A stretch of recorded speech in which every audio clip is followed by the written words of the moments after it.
Chapter 1497. A heavy tower. Jianchen could see everything happening in Longevity Valley with his soul. Filled with sorrow, the place made Jianchen fall silent. At that moment, Jianchen could not help but feel sad as anguish filled his face. Jianchen stood quietly in the discussion hall. Although he was in Flame City, his mind was in Longevity Valley, which was over 1,000,000 kilometers away. He sighed in the end. Outside Flame City, a patch of space suddenly began to violently distort. Soon afterward, it ripped open and a multicolored space gate appeared. Newbies emerged leisurely from the gate, and with a flash, he disappeared as if he had teleported away. In 5 seconds, Newbies appeared within the city lord's estate. He swaggered toward the central discussion hall while the guards that passed him all bowed politely to him. Jianchen, you finally returned after vanishing for over a decade. Sigh, I'm more used to spending time with you. It really has been hard to get accustomed to life without you. Newbies chuckled aloud as soon as he entered the discussion hall. He felt happy from the bottom of his heart that Jianchen had returned, because it was just like what he had said. The days he spent with Jianchen were the most interesting times of his life. They had always been filled with hair-raising moments. Now that everything had slowed down, Newbies found it rather hard to adapt to his new life since he loved his lifestyle from before. Jianchen also suppressed his sorrow due to Newbies' return. His emotions were back to their usual calm very soon. He glanced over the remaining people in the discussion hall and said, I've called you all here today to see whether you are fated to obtain a huge fortune or not. Don't resist, I will send you into another world. With that, a finger-sized tower appeared in the center of Jianchen's palm. It rapidly expanded under Jianchen's control, becoming over 10 meters tall in the blink of an eye. Fortunately, the hall was over 20 meters tall, so it was able to hold the tower without it hitting the ceiling. Since Jianchen had not completely refined the Eneta tower, he could not use many of the tower's abilities. He was obviously unable to get the tower to hover in the air, so he could only place it on the ground. Bang! As soon as the damaged Eneta tower touched the ground, it produced a heavy sound while the ground began to violently shake. Not only did the shaking spread across the entire city, but it even expanded beyond the city at a rapid rate. In the end, it reached several 100,000 kilometers away, causing a rare earthquake across a small portion of the continent. The discussion hall became filled with cracks at that moment. Even though the entire hall had been imbued with a shred of Xiao Jin's force, making it extremely tough where not even Saint Kings could damage it, it seemed extremely fragile when touched by the Eneta tower. When the Eneta tower touched the ground, it was not as simple as a tremble and an earthquake. The ground underneath the tower rapidly sank, causing the tower to sink into the ground as well. The Eneta tower had crushed the ground with just its weight, sinking at an extremely rapid pace. In just a second, basically the entire tower had been buried. Only a third of it was still present. Jianchen immediately smacked his head at this sight. He had forgotten that the Eneta tower could not leave his hand. The tower was as light as a feather when he carried it, but if it left his hand, nothing could hold back its weight. Even without using any power from the tower, he could probably pierce half a planet just by using its weight. Without any hesitation, Jianchen arrived above the tower that was about to disappear in a flash. He gently placed his hand on its tip. The moment Jianchen's hand touched the tower, it immediately came to a stop before rapidly shrinking. In just a few seconds, the tower shrank back to the size of a finger. It stood in Jianchen's hand, leaving behind a pit over 10 meters deep. Brother, look at you. You've destroyed the discussion hall. Just what is this treasure? Bai Lian grumbled, but her eyes were fixated on the tower in Jianchen's hand. Curiosity poured out of her eyes. Jianchen bitterly smiled as he looked at the destroyed discussion hall. This treasure's too heavy. I can't place it down here. Looks like we need to find another place. Jianchen left Flame City with them, searching for a place tough enough to set down the tower. There would naturally be people in the city who would fix the damaged discussion hall. Jianchen did not pay any attention to the powerful earthquake either. There was a mountain range close to Flame City. The mountain range was originally a mine for tungsten alloy and had once received attention from people across the continent. However, Since the metallic spirit in the mine had matured and left as Shaojin, the place had completely lost its value. It had been reduced to an ordinary mountain range without any tungsten alloy left. There was a deep valley in the depths of the mountain range. Very few people knew about its existence. Even after being reduced to a mountain range, the bottom of the valley was not soft. It was extremely tough. At this moment, Jianchen, Bai Yuntian, Bai Hai, Bai Lian Yu, Dugufeng, and newbies stood at the bottom of the valley. Before them stood a tower that was 3,000 meters tall. It was covered with sword slashes, and each slash flickered brightly, giving off a suffocating sword chi. A huge barrier stood above the tower, enveloping the entire mountain range and suppressing the tower's existence. It sure is problematic when I have to carry this tower with me. Sigh, if only the artifact spirit was here. Jianchen felt rather helpless as he stared at the tower. Although he had found a place to set down the tower, he needed to make the tower huge so that its large surface area could disperse its weight. That was the only way to ensure that the tower would not sink into the ground. Chapter 1498, Fortune Selection. Newbies, Bai Hai, Dugufeng, Yu, and Bai Lian all stood sternly before the Enata Tower. The tower was currently damaged. Its main entrance had essentially caved in. It seemed like a ruined tower, but they could feel an invisible pressure from it as they stood there. They experienced intense emotions due to the feeling. They felt like tiny ants facing the vast heavens. They were the tiny ants while the damaged tower was the vast heavens. Jianchen, where'd you find this treasure? It's clearly ruined, yet I still feel insignificant from the depths of my soul as I stand before it, and those slashes on the tower. Just a single glance makes me, the great newbies, frightened. I'm a powerful class 9 magical beast, equivalent to human Saint Emperors. I stand on the very apex in this world, yet just a glance frightens me. I can't imagine just how extraordinary this tower is, said newbies. He glanced at the sword slashes on the tower from time to time with a stern expression. Jianchen raised his head and looked at the tower. He smiled. This tower really is extraordinary. Come on, let's go inside. There's a fortuitous encounter waiting inside. Whether you can obtain it or not will be up to fate. Jianchen did not give an in-depth explanation regarding the tower. He did not even mention the name. It was not because he did not trust them but because the Enata Tower was connected to the Enata Grand Prime's legacy. If this piece of news was exposed to the Saints' world, they would suffer a disaster. Even though the legacy of the Enata Grand Prime could not be given to everyone, just the tower itself was enough to kick up a storm of blood in the Saints' world. After all, the tower was the famed treasure of the Enata Grand Prime. Jianchen believed that it was no weaker than the Azulite swords when they were in their prime. Even peak Grand Primes would emerge to fight over such a powerful god artifact. Jianchen took everyone to the 9th floor. When they saw the grand, mountainous projection of the heavenly palace of Bishing, they were all stunned.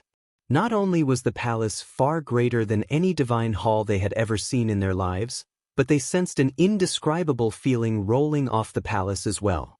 This was a feeling created by the power of laws. The projection of the palace had also been imbued with laws. This divine hall's clearly illusory, but when I step on it, it's no different than solid land. It's the exact same feeling. This is not something that Saint Emperors can do. Only those who have surpassed Saint Emperor can achieve this. Bai Hai sighed in surprise. He closely examined the palace and immediately felt shocked. He realized through his observations that even if he used his full strength, he might not even be able to destroy the projection.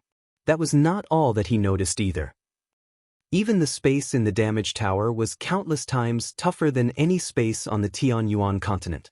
Even if peak Saint Emperors struck out as hard as they could, they would not even be able to make the space around the palace ripple at all. This tower is very extraordinary.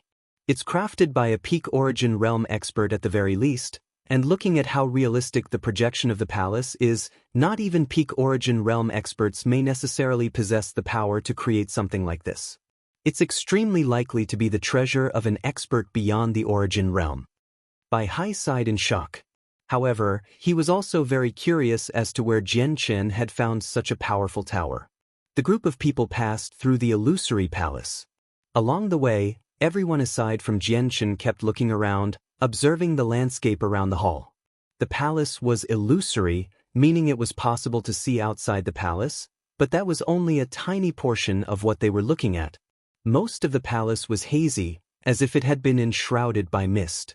It was not completely transparent, but it was not enough to stop everyone's curiosity. Finally, Jianchen brought everyone before the fortune jade seat. He pointed at the round piece of jade and said, "The fortuitous encounter I mentioned is this seat. Try sitting on it one after another to see if any of you are fated to obtain it." Everyone examined the round piece of jade and all felt doubtful. Finally, Bai Lian voiced her doubts. "Just what kind of fortuitous encounter is this, brother? Why are you making it seem so mysterious?" Jianchen immediately became stern. He said in a serious voice, "Don't ask. It's best if you don't learn too much about this place. I know you would never purposefully mention it to others, but I'm afraid that there will be experts in the future who will be able to use various abilities to learn about this place from you. That will turn out to be a disaster for us all." Every single one of them were shocked by Jianchen's response. They all stared at Jianchen in disbelief. They were stunned by what he said, but they also learned that this was quite a significant place. After some discussion, they finally decided that Bai Yuntian would sit on the seat first. This was because only Bai Yuntian had that right out of all of them. Bai Yuntian attempted to push this idea away, but she ended up agreeing due to no other choice. She was the first person to sit on the seat. The moment Bai Yuntian sat on the jade seat, Jianchen stared at her fixedly. He felt rather nervous and conflicted inside. He wished that she could obtain the Inata Grand Prime's legacy and also wished the exact opposite at the same time. He knew that once Bai Yuntian received the legacy, she would embark on a completely different path. She would definitely experience a lot of danger and slaughter. In other words, she would never be able to pass her days peacefully ever again. He wished that his mother could become powerful, able to live forever and have the ability to keep herself safe when she came across dangers, but he also wished that she could live her life easily, unwilling for her to go through a lot of killing. Obtaining the legacy would mean that she would lose these peaceful days. Chapter 1499. Fated to be with nobody. A few seconds finally passed while Jianchen nervously watched. He sensed the familiar and powerful force surge out of the fortune jade seat and push Bai Yuntian off. Jianchen obviously knew that Bai Yuntian was not fated to learn the Inata Grand Prime's legacy after he was unable to accept it after his own attempts. As he sighed in relief, he also felt slightly depressed. Bai Yuntian opened her eyes and immediately looked around after having been pushed off the fortune jade seat. Her gaze was filled with caution, but when she discovered that there was no one else present apart from Jianchen's group, she became surprised and was filled with doubt. "Xiang, I think I just heard someone talk," Bai Yuntian said to Jianchen. Jianchen smiled. "Mother, that was the voice of a peerless senior and was left behind several years ago. In reality, this senior has already been dead for many years, but before he passed away, he left behind his legacy in the fortune jade seat. Those who are not fated to obtain it cannot gain it." Bai Yuntian nodded. She then turned to Bai Hai. "Great-grandfather, you should try too to see if you can obtain this senior's legacy." Bai Hai laughed and glanced at Bai Yuntian, Jianchen, and Bai Lian tenderly. His gaze was filled with the affection of a senior to his juniors. He said, "How can I use up a chance at a peerless senior's legacy before you juniors? Great-grandson Jianchen's talent is supreme, and he cultivates at a shocking speed. You've already become the greatest expert among the humans, so I think this legacy doesn't catch your eye. You try first to see if you're fated with this peerless senior. Great-grandfather, Sister Yu is brother's fiancée. She should go first. If she doesn't go, how can I go?" Bai Lian pouted and replied in dissatisfaction. Yu wore a white dress as she stood there with a straight back. She gently smiled, making her seem noble and graceful. She said with a gentle voice, "Sister Bai Lian, I practice the cultivation method of Fairy Haoyu. It may not necessarily be as great as the senior, but it's still extraordinary. Only your cultivation method is rather ordinary, so why don't you go first?" This, Bai Lian hesitated. Inside, she hoped that Yu could obtain the senior's cultivation method instead. This was not only because of how close they were, but more importantly, Yu was her brother's fiancé and a chance at this legacy came from her brother. Yu was obviously supposed to attempt to obtain the legacy before her. When Jianchen saw Bai Lian hesitate, he said, "Liener, you go try. This senior's legacy isn't that easy to obtain. It doesn't matter who goes first because it's likely that no one here will obtain it." "All right, I'll go sit there since you've said so yourself." Bai Lian smiled sweetly and sat on the fortune jade seat. A few seconds later, the powerful and gentle force appeared once again, pushing Bai Lian off. Bai Lian opened her eyes and said with some helplessness, "Brother, I'm also not fated with that senior, but I just wonder whether this senior is a human or a beast, or feminine or masculine. Why does this senior's voice sound so odd? It sounds like everything." "This is a voice that contains all the sounds of the world, so you'll hear whatever you think it is," Jianchen explained with a smile. His gaze possessed some adoration. Afterward, Bai Hai, Dugafeng, and newbies all sat on the fortune jade seat, but they suffered the same outcome as everyone else. None of them possessed the right to obtain the Inata Grand Prime's legacy. In the end, Jianchen got Yu to try as well, but she failed to obtain the Inata Grand Prime's recognition. Even though Jianchen had expected this long ago, he still found it difficult to not sigh when reality was placed before him. An 80% comprehension of laws is enough for you to become a Grand Prime, yet the Inata Grand Prime has comprehended the laws of fire, creation, and destruction to 100%. The Sword Spirits once said that the Inata Grand Prime was so powerful that he ranked within the top 3 in the Saints' world. Only the greatest expert of the Saints' world, the Grand Prime of the Warring Gods, who even stood above the Nirvanic Immortal Exalt, could overpower the Inata Grand Prime. The legacy of such an impressive expert obviously will not be easy to obtain. Perhaps only people fulfilling certain aspects can obtain it, Jianchen thought before bringing everyone outside the tower. Jianchen pressed his hand against the tower outside and used his mind to shrink it back into the size of a thumb, which then disappeared into his palm. He then turned to everyone and said, "You leave first. I have to go to Longevity Valley immediately. Little Fatty's father has passed away." "Jianchen, let me come with you." Yu gently glanced at Jianchen. Jianchen nodded. Inside, he always felt indebted to Yu. There were many princesses of the Jessen kingdom who had married and given birth long ago. Some of the princesses even had grandchildren. Only she was still engaged. Newbies opened his mouth.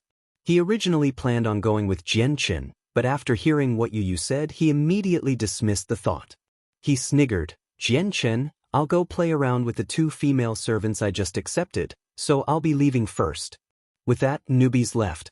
Bai Lian, Dugafeng, and Bai Hai all returned to Flame City after bidding farewell to Jianchen. Bai Yuntian returned to the artifact space to cultivate. In the blink of an eye, only Jianchen and Yu were left at the bottom of the valley. "Yuer, let's go." "Yes." A streak of violet light rushed into the sky from the bottom of the valley. It shot through the air like a bolt of lightning, disappearing into the horizon. It moved extremely quick. Within the dazzling light was a 20-meter-long sword.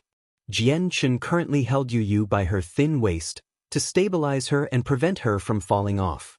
The Ziying sword flew very fast, causing the surrounding landscape to be reduced to a blur, impossible to see with the naked eye. However, even if the landscape was visible, Yu would not have been interested in appreciating it. She currently stood with her eyes closed and a happy smile on her face, gently resting her head against Jianchen's chest. This was a time when only the 2 of them were present. These were the best and sweetest moments to Yu. After over a decade of painful waiting, she had finally obtained a chance to be with Jianchen. Chapter 1500. Xiaomi's funeral. Jianchen gently placed his arm around Yu as he sniffed her faint body fragrance. He smoothly said, "It's been tough for you over the past few years, Yuer. Do you blame me for making you wait so long?" Yu raised her head. Her limpid eyes looked at Jianchen full of love and gentleness. She softly said, "Jianchen, I've never blamed you because I know it's been very difficult for you too. You can even describe every single day after leaving Kargath Academy like that. You must have sacrificed a lot throughout all those years to attain what you have right now, which might have even come close to costing your life. I'm your fiancé, yet I can only watch you fight for your life without providing any assistance at all. Is there still anything for me to complain about? Jianchen, did you know that I've always taken pride in being able to become your wife since I'm your fiancé? You're extremely impressive and powerful. You possess unprecedented cultivation talent. Who knows how many beauties in the world would offer their hearts to you? I'm extremely glad that father proposed this marriage between the two of us. Yu looked at Jianchen in a daze. Not only was her voice emotional, but it was extremely gentle as well. She then gently wrapped around Jianchen with both her arms. She pressed her entire body against Jianchen and said, "Jianchen, do you still remember how you promised that you'd marry me? Have you ever forgotten about it?"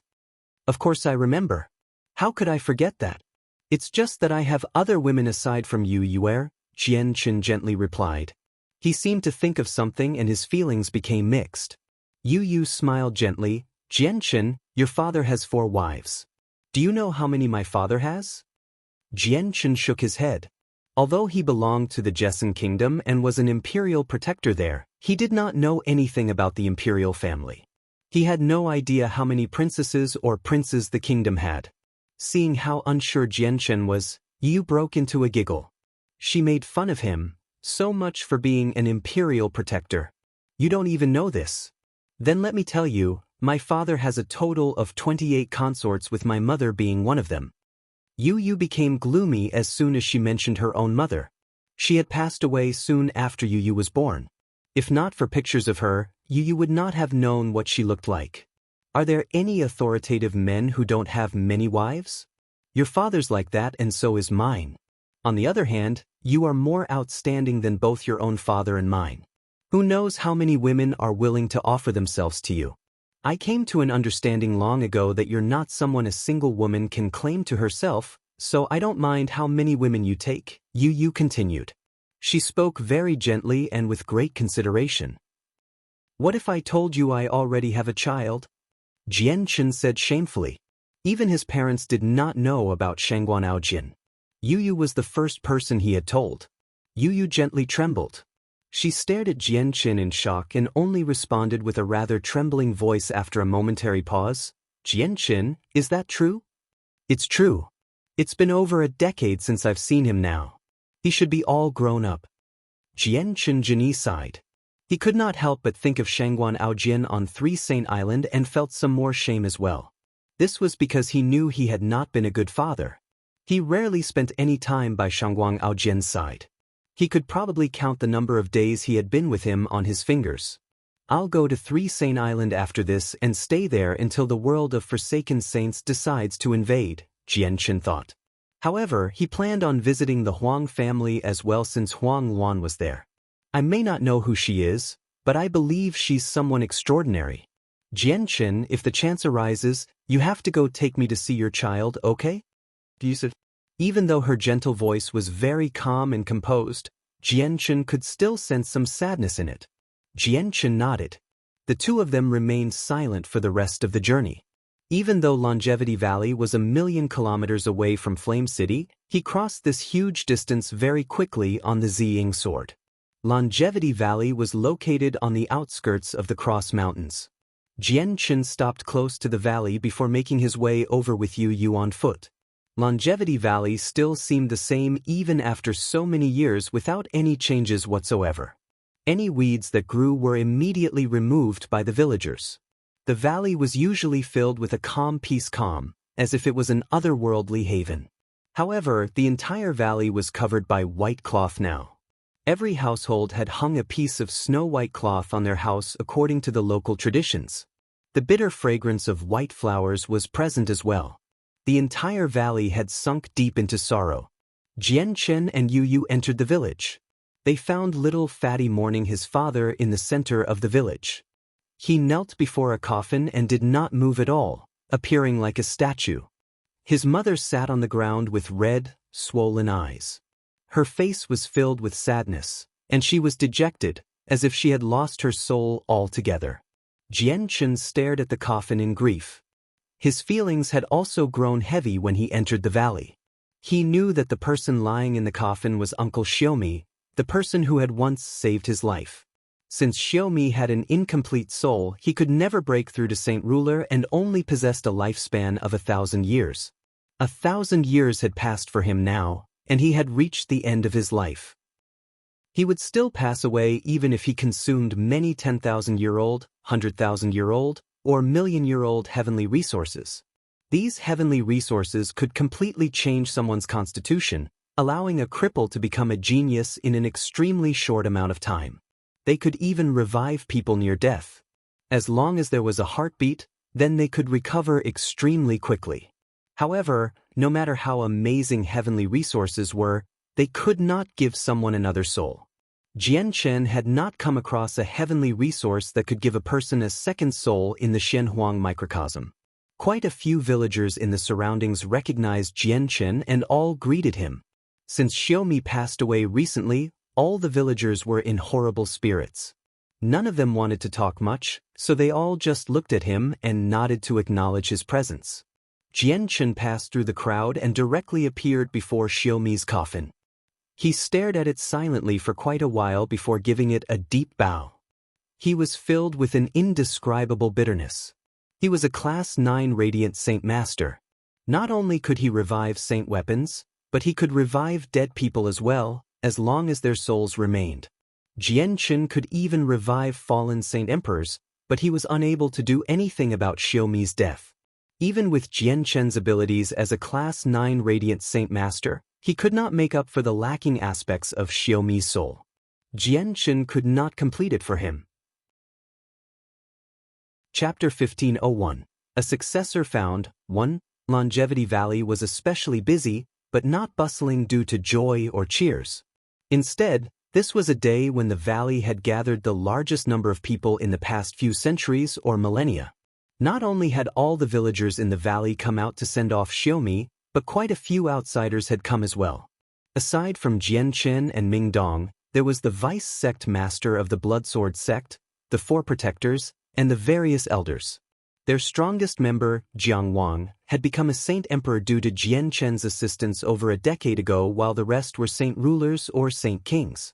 The people from the Bloodsword sect all wore long, red robes that seemed to be dyed with blood.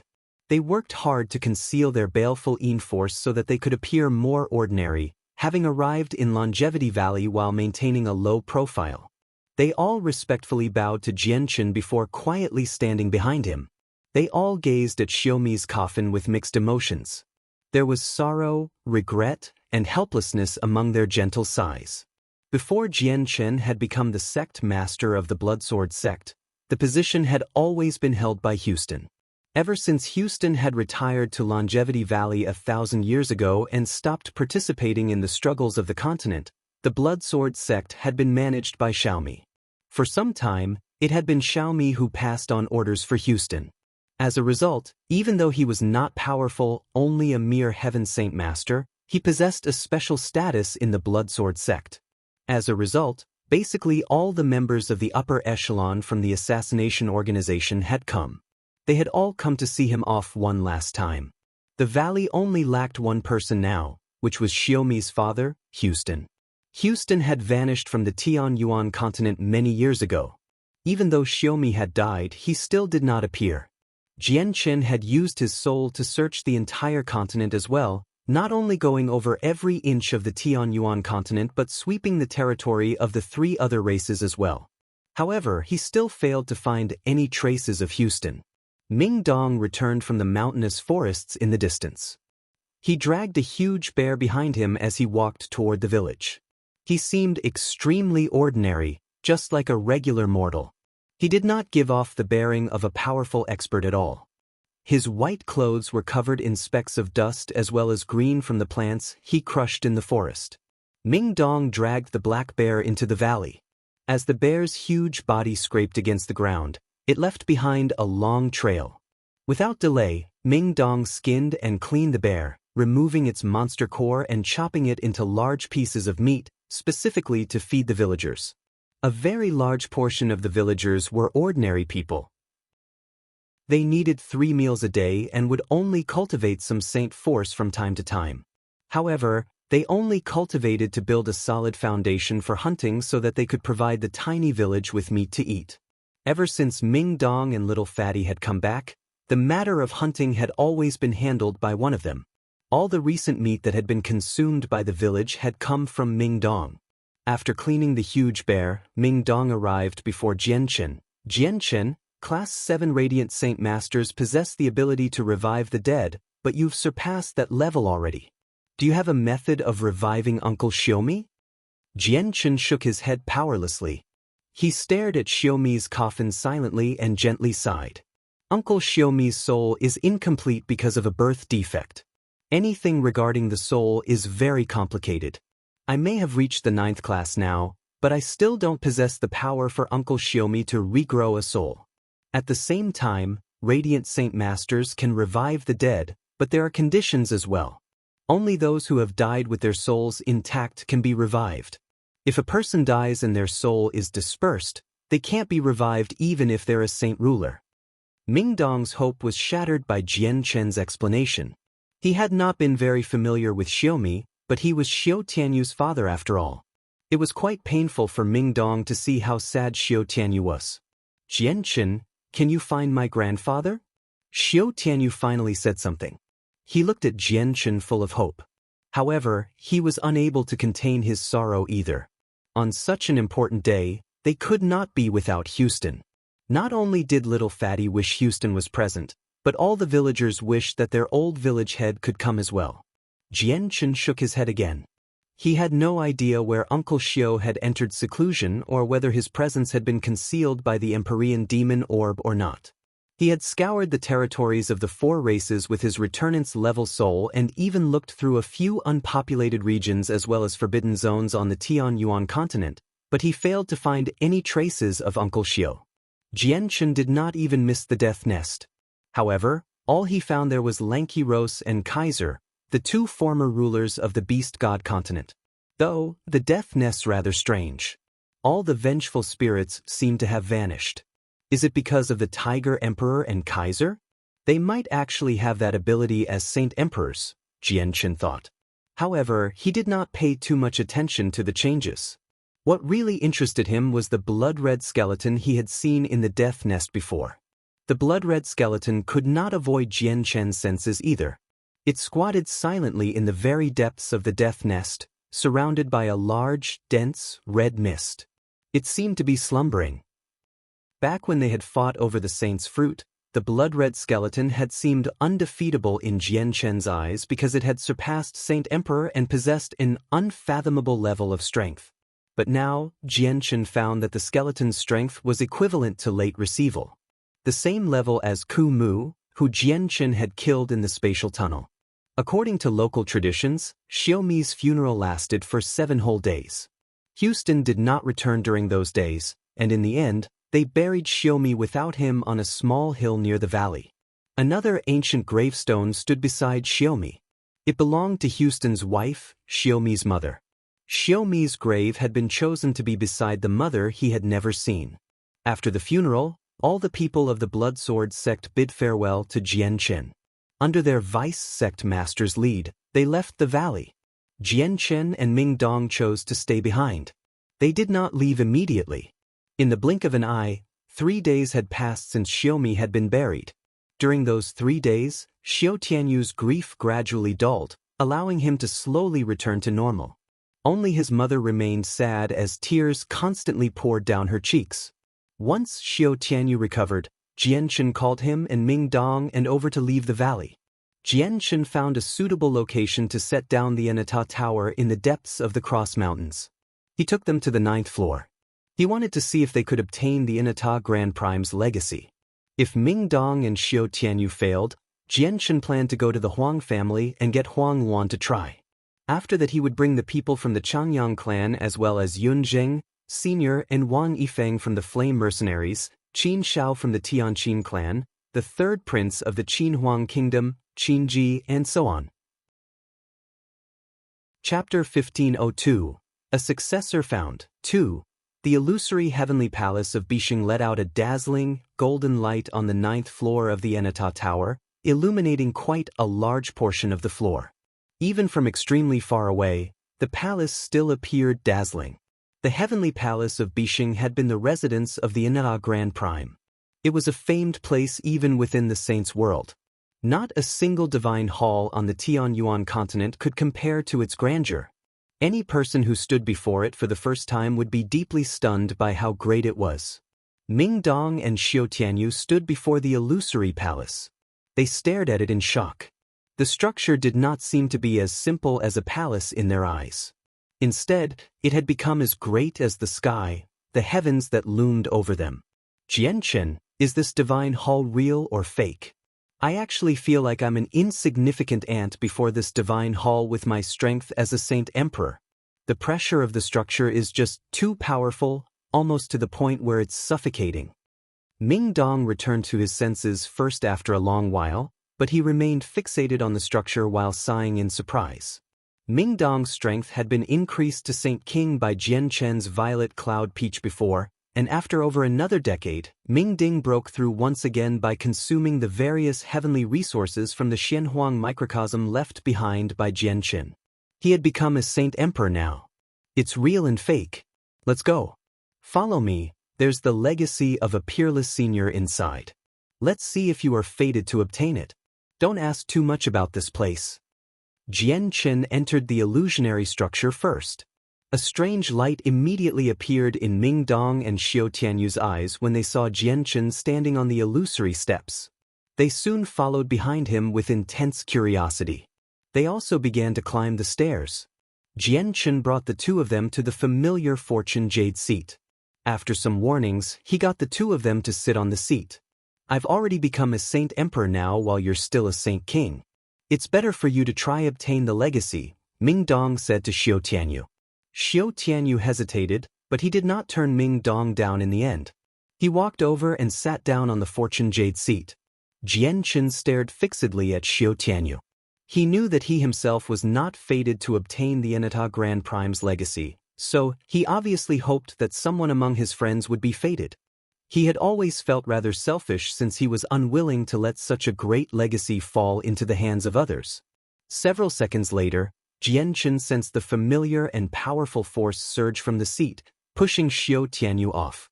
Jian Chen gently sighed. Xiao Tianyu's talent could be considered exceptional. If he could not obtain the Enata Grand Prime's legacy, then Jian Chen really had no idea what kind of requirements were needed to gain its recognition. Maybe only the Saints' world possessed people who could obtain it, but they would not appear in lower worlds. It was Ming Dong's turn. He also sat down on the seat and closed his eyes like Xiao Tianyu, using his mind to sense the mysteries of the seat. Jian Chen had already lost all hope now. He knew that probably no one in the lower world could obtain the Enata Grand Prime's legacy.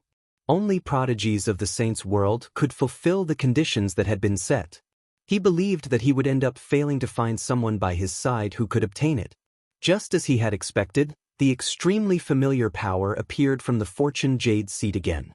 Jian Chen had expected this outcome and did not feel surprised at all. He knew that Ming Dong would be pushed off the seat by the power. However, Jian Chen's eyes suddenly narrowed. He stared at Ming Dong in surprise. His expression had changed too. The powerful and gentle force from the seat did not behave like Jian Chen had imagined. It did not push Ming Dong off. Instead, it enveloped him, forming something akin to a cocoon. At the same time, the entire palace began to gently tremble. The illusory structure blurred at that moment, but it also began to shine brighter. The light was as blinding as the sun, dyeing the entire 9th floor a golden color. Jian Chen could not help but close his eyes. The golden light had appeared quickly and disappeared even quicker. When Jian Chen sensed the golden light vanishing, he also felt the ground fall from under him. Before he could react, he had become airborne. He was falling. Jian Chen immediately stabilized himself in the air. When he opened his eyes, he was immediately stunned because not a single trace of the heavenly palace of Bishing remained. Only the stone tablets show how much he had refined remained. The entire palace had just disappeared into thin air. Jian Chen's face became extremely ugly because the structure was not the only thing that had vanished. Ming Dong had disappeared as well. Ming Dong had vanished from the 9th floor with the illusory projection of the palace. Where's Ming Dong? Jian Chen, how has Ming Dong disappeared? Xiao Tianyu cried out while standing by Jian Chen's side. He looked around and became flustered and worried. Jian Chen's face sank. His soul immediately fused with the Anata Tower as he carefully inspected each inch of the 9th floor. He attempted to find any traces of Ming Dong, but disappointment was the only outcome. Ming Dong seemed to have left the Anata Tower altogether. He was not present at all. Jian Chen slowly said after a moment of silence, "Looks like Ming Dong's faded with this senior. He's obtained the senior's recognition and left." Xiao Tianyu let out a breath of relief. He said, "Jian Chen, do you know where Ming Dong went? I want to look for him." Jian Chen sighed and gently shook his head. His face was filled with bitterness. He had already realized that it was extremely likely that Ming Dong had been taken away by the power within the Fortune Jade seat. He was no longer in this world. He did not know whether to celebrate or grieve. He would celebrate the high probability that Ming Dong had obtained the Anata Grand Prime's legacy and was destined to become a powerful expert of the Saints' world. He would grieve over the fact that two of them were in two different worlds now. He had no idea whether they would meet again in his lifetime. Chapter 1503, Marriage, Little Fatty, Let's Go. We probably can't find Ming Dong so soon. There still might be a chance of finding him in the future, Jian Chen said rather dejectedly. He had never thought that the Fortune Jade seat in the heavenly palace of Bishing would teleport people away. If he had known this earlier, he would have never searched for a successor for the Anata Grand Prime on the Tianyuan continent in such a hurry.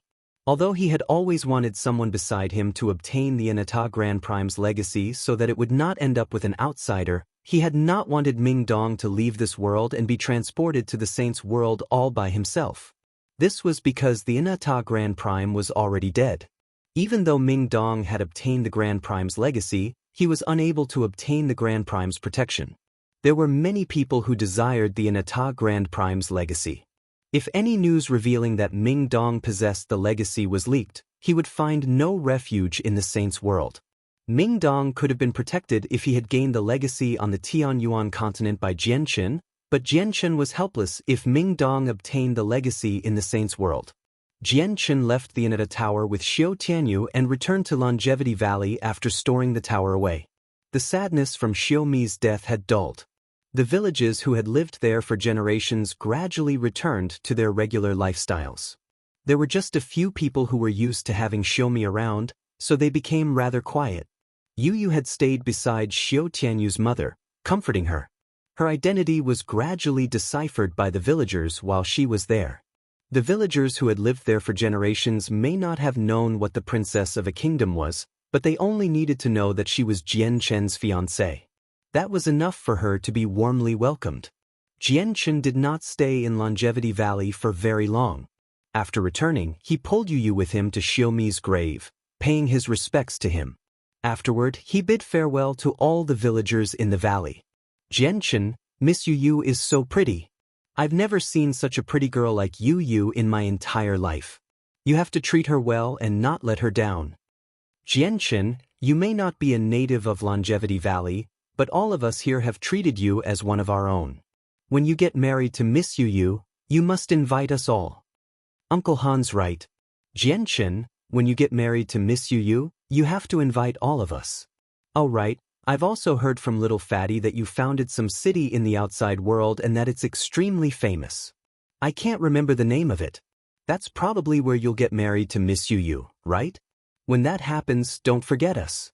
Invite us to come, and also show us just how big your city is.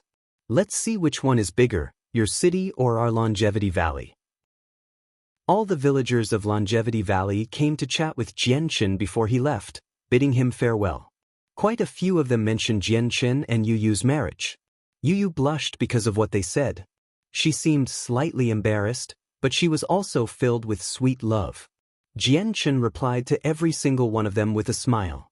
At this moment, one of the elderly members of the village walked over with a walking stick. he said to Jian Chen, "Little Chen, don't delay your marriage to the girl too much. I know you people who cultivate Saint Force can live a long time, so you have plenty of time, but there's quite a lot of us in Longevity Valley who don't cultivate. We can only live for 200 years at most. Don't wait a few hundred years or even a few millennia before holding your wedding. You may have the time, but we don't. Sigh, I'm old and don't have many years left. I just hope that I can see you juniors get married during my final moments of life. Yeah. Don't wait till we've all disappeared to get married." A burly, middle-aged man chuckled beside the old man. He was joking. However, jokes could be taken seriously. When Jian Chen heard them, a bolt of lightning seemed to strike his head, causing his heart to heave. He knew that the next battle against the world of Forsaken Saints would definitely be the most intense yet. Not only would there be several dozen Receival experts, but there would be a few Returnance experts and possibly the Spirit King, who had reached reciprocity and comprehended the ways of the sword. No one could guess the outcome of such an intense battle. Even Jian Chen was not confident he would survive. Jian Chen and Yu Yu left together after bidding farewell to all the people in Longevity Valley. Xiao Tianyu did not leave with them. Instead, he stayed behind to keep his heartbroken mother company. The Ziying sword flew as a resplendent streak of light above the clouds. However, many matters weighed on Jian Chen's heart as he stood on it. "Jian Chen, what's wrong? Is there something on your mind?" Yu Yu sensed the abnormality within Jian Chen and immediately asked a question out of concern. Jian Chen gently placed his arm around Yu Yu's waist. After a small moment of silence, he said, "Yuer, let's get married as soon as possible." Yu Yu had not expected Jian Chen make this decision so suddenly. She was stunned, but very soon she understood Jian Chen's thoughts. She did not show any happiness at all and instead became rather sorrowful. "Jian Chen, are you worried that we'll never be able to see each other again after the next battle against the foreign world?" Yu Yu gently inquired with a trembling voice. Jian Chen nodded slightly and said nothing else. He knew that his time with Yu Yu, his family, and his friends would likely come to an end during the next battle. The Tian Yuan continent might even cease to exist altogether after the next battle. "Yuer, let's get married in 3 days. Is that fine with you?" Jian Chen asked. "We'll get married in 3 days. Jian Chen, since time is so tight, I'll go back and make preparations right now. Go fetch Huang Wan from the Huang family as well as the woman who's given birth to your son. Let's all get married in 3 days." Yu Yu smiled, except her smile had lost its usual beauty. It seemed rather miserable. Chapter 1504. The Huang family. Jian Chen's heart ached when he saw Yu Yu's miserable smile. He had no idea whether the beauty before him or how many of his friends and family would still remain after the next battle against the world of Forsaken Saints. The Tian Yuan continent could crumble or be reduced to a group of islands scattered across the sea during the next battle. There was even the possibility that the entire continent would sink into the sea altogether, becoming a part of the sea. Even his life might come to an end during the next battle, his flames of life extinguished. Or maybe the Tian Yuan continent would successfully repel the attack of the foreign world and all the faces he knows would survive the battle. However, he also knew that this scenario was extremely unlikely to happen with the current difference in strength. Over a decade's passed and the White Tiger still hasn't emerged from the Beast God Hall with the Winged Tiger God's legacy. Once he does emerge, he'll probably have reached the Origin Realm as well. The Beast God Hall will also be controlled by him. Senior Tianjian's still refining the Supreme Divine Hall left behind by Mo Tianyun as well. That Divine Hall is extremely extraordinary. I was unable to fathom it due to my weaker strength before, but now that I think about it, I probably wouldn't be able to smash through the Divine Hall even with my full strength now. If we use the Divine Hall to block the tunnel connecting the two worlds, we might be able to stop the people from the foreign world from reaching the Tian Yuan continent, Jian Chen thought. It was not impossible for the Tian Yuan continent to stop the world of Forsaken Saints, but the outcome would depend on whether or not the White Tiger could successfully complete its inheritance and take control of the Beast God Hall and whether or not Senior Tianjian could refine the Supreme Divine Hall in Mercenary City and use it to block the tunnel. Jian Chen dropped Yu Yu off. Yu left by herself to go prepare the wedding while Jianchen continued in the same direction, flying to the Huang family. The Huang family was incomparable to the past due to their ties with Jianchen and their ancestor Huang Tianba, who had now become a saint emperor. Thus, they were renowned across the continent. They were no longer a silent hermit clan that could only reign supreme in a specific region. Even though there were many more saint emperors now, and even though Huang Tianba was not particularly extraordinary among them, Huang Tianba was still one of the most famous saint emperors among the four races. When Jianchen arrived at the Huang family, he found the entire clan covered by a powerful barrier that was several hundred meters wide with the manor at its center. It had personally been cast by Huang Tianba and was extremely powerful. Those who were not saint emperors could not break through it, and it functioned as the strongest line of defense for the Huang family. The Huang family still maintained its hermit-like status even though it was countless times more powerful now, but the clan's cautious behavior did not change. As soon as Jianchen approached the barrier, two powerful presences immediately shot through the barrier that had been cast down by Huang Tianba. Two people fused with the surrounding space and flew over from the manor. They moved very fast, but they did not give off any sound at all. They were silent. "Who has come? Speak your name." As the two figures rapidly drew closer, an ancient voice rang out. The voice was completely inaudible within the barrier, but as soon as it passed through, it thundered out, exploding across the surrounding mountains. The sound waves rolled for 100 kilometers, frightening the birds and the beasts in the forests below. Jianchen hovered at ease outside the barrier. He stared at the tiny manor several dozen kilometers away and gently smiled. He had not concealed his presence. In a gloomy room 1,000 meters beneath the manor, Huang Tianba suddenly opened his eyes and roused from his cultivation. The moment he opened them, they glowed, causing the entire room to light up. Two finger-sized holes punched through the unreinforced door. "It's Jianchen. He's disappeared for over a decade. It's been tough for my great-granddaughter." Huang Tianba chuckled from the bottom of his heart. With a flash, he disappeared from the room and went to personally receive Jianchen. At the same time, a tiny building completely made from bamboo stood in the forbidden grounds of the Huang family. Aside from the patriarch and Huang Tianba, no one could set foot in that region. Even the elders of the clan were not allowed there. There was only a small building in the quiet forbidden region. There were many flowers planted around the building, and every single one of them was very precious. Just their fragrances possessed unique effects, able to benefit those who cultivate it. There was even a flower that could not be seen elsewhere on the Tianyuan continent. Its fragrance was beneficial to saint emperors. This variety was called heaven-connecting flowers. The soil that they were planted in did not belong to the Tianyuan continent either. Currently, a slender woman in a yellow dress carried a watering can as she carefully watered the heaven-connecting flowers. She was focused on her task and her gaze was gentle, as if the flowers were her lover. She treated them gently as reminiscence flooded her eyes.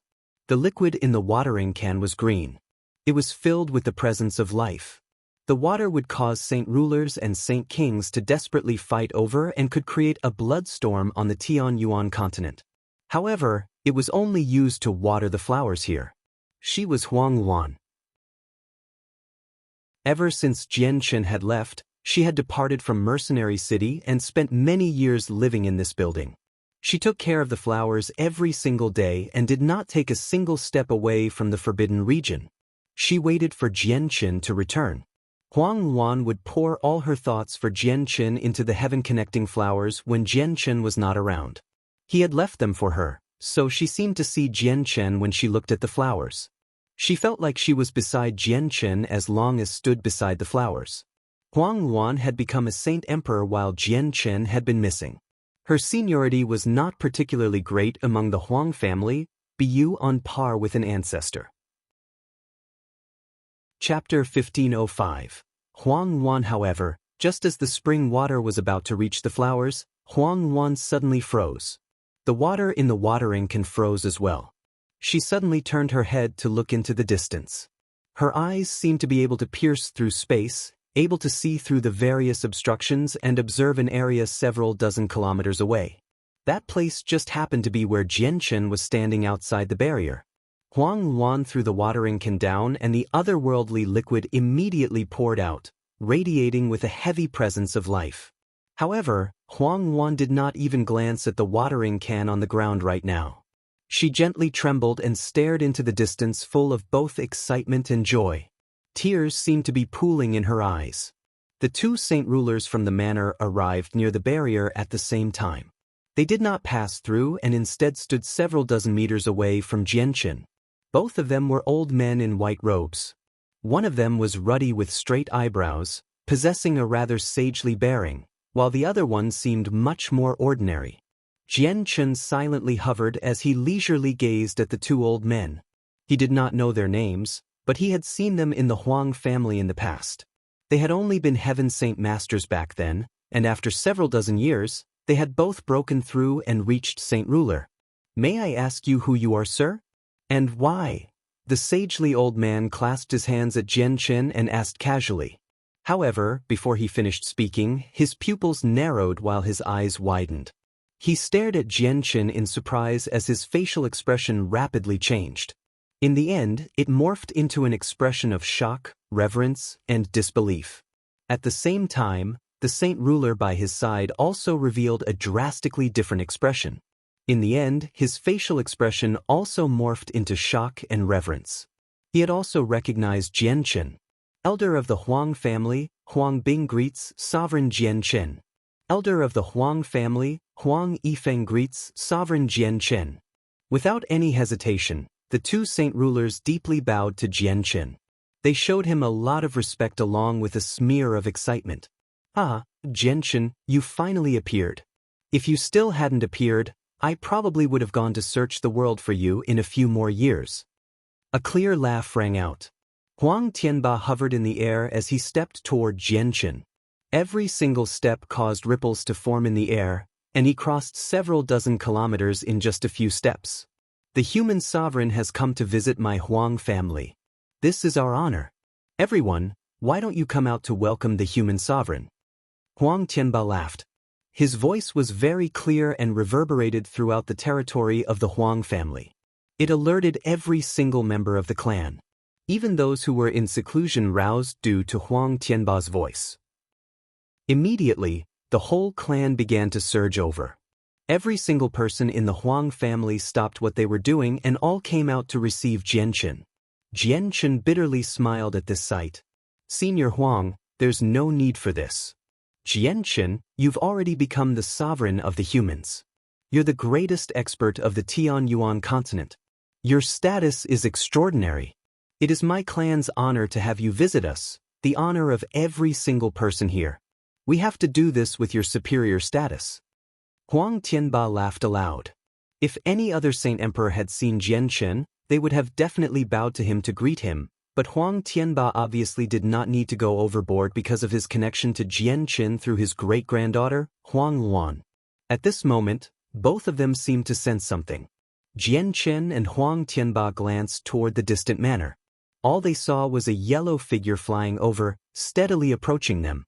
This figure was Huang Luan. Tears pooled in her eyes as she looked at Jianchen joyfully.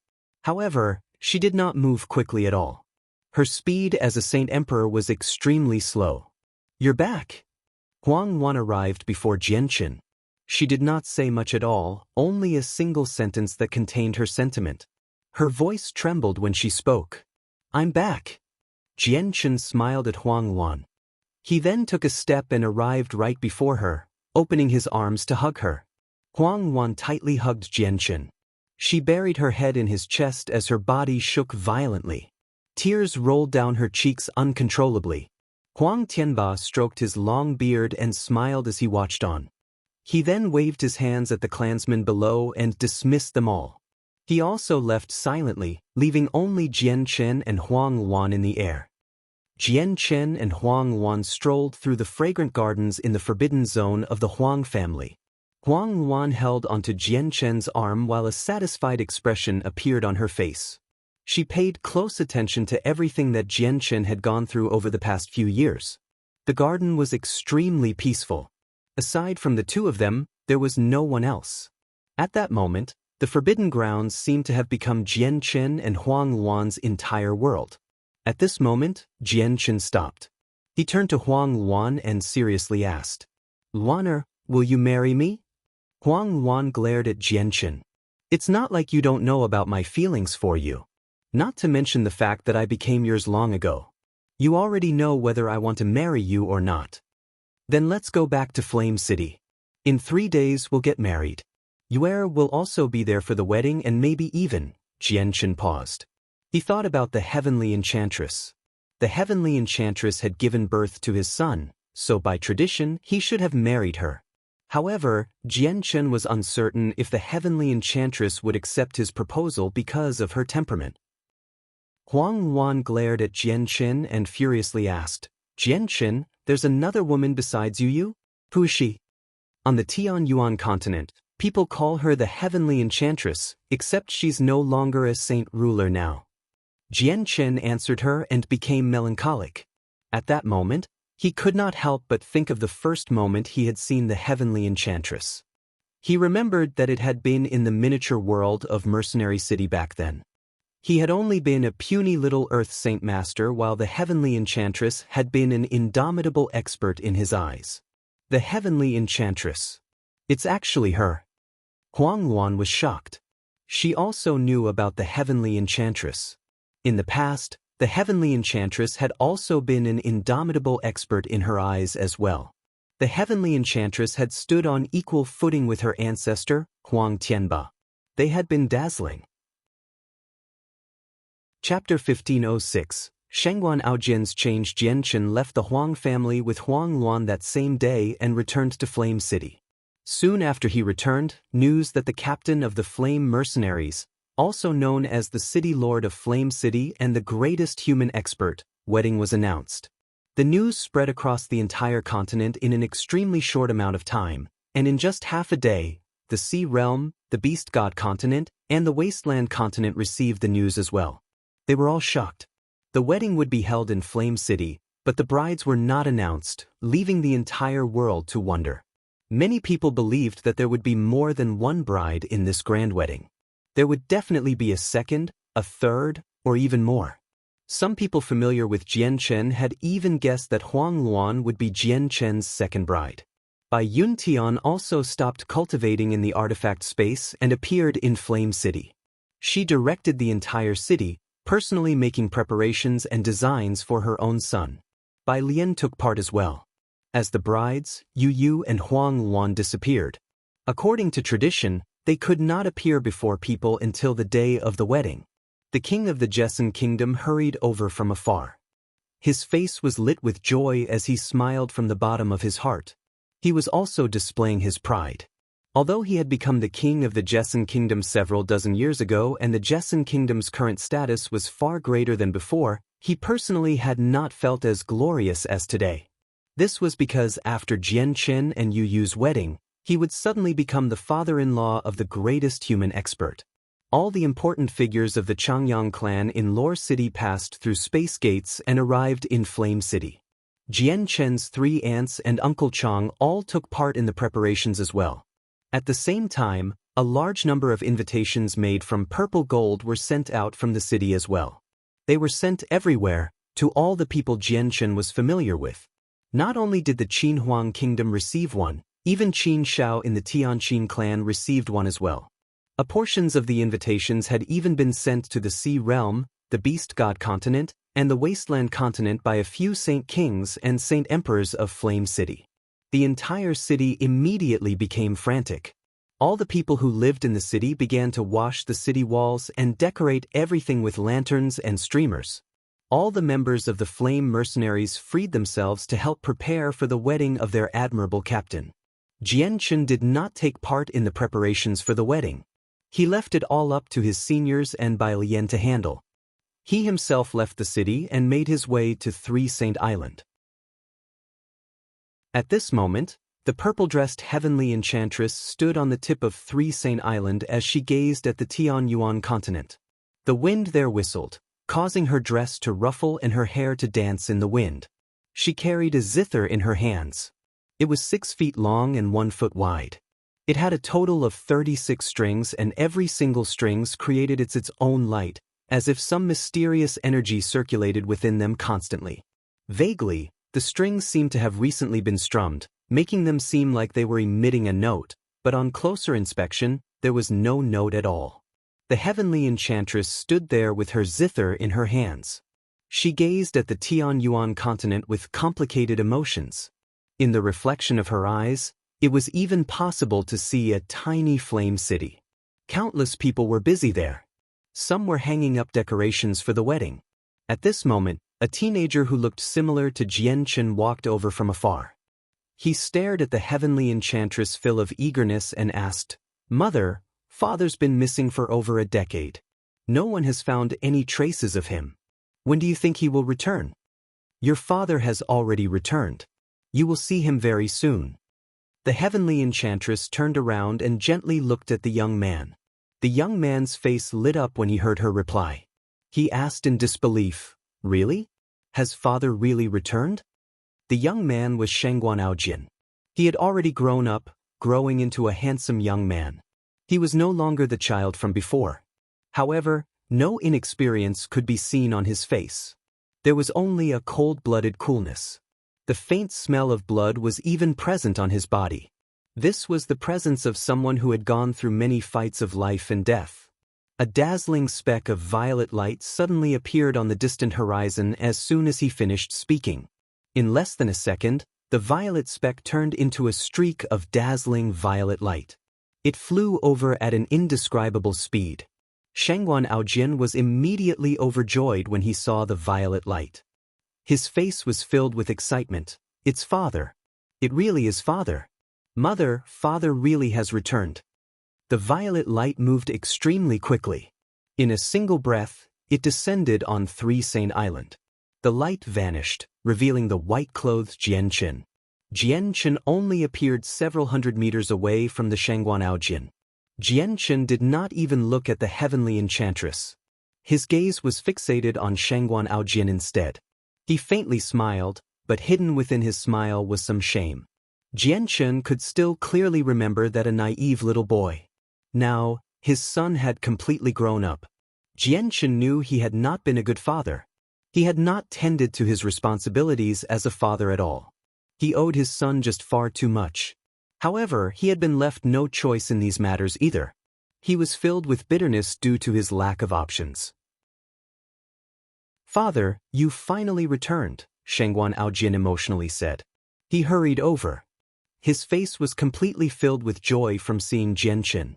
He showed no intentions of blaming him or reprimanding his father. Jianchen walked over as well and tightly grabbed Shangguan Aojin by the shoulders. He closely examined his son. He could obviously sense the faint presence of blood on Shangguan Aojin. He also noticed the cold-blooded and resolute attitude his son had forged through rain and wind. "Xiao Bao, you're all grown up," Jianchen said. His facial expression was extremely mixed. There was relief and solace as well as self-blame. He gently opened the front of Shangguan Aojin's robes and revealed most of his son's belly. There were 3 vicious scars on his son's belly, and they were all as wide as his body. Looking at the 3 vicious scars, Jianchen's heart immediately throbbed. Even though they had healed up long ago, Jianchen could still tell from the scars that just a single one of them would have been enough to cleave a person in two. Chapter 1507. Conversation. Father, I left 3 Sane Island when you were gone and wandered the Tianyuan continent, Beast God continent, the Wasteland continent, and the Sea Realm. All my wounds have come from the battles I experienced along the way.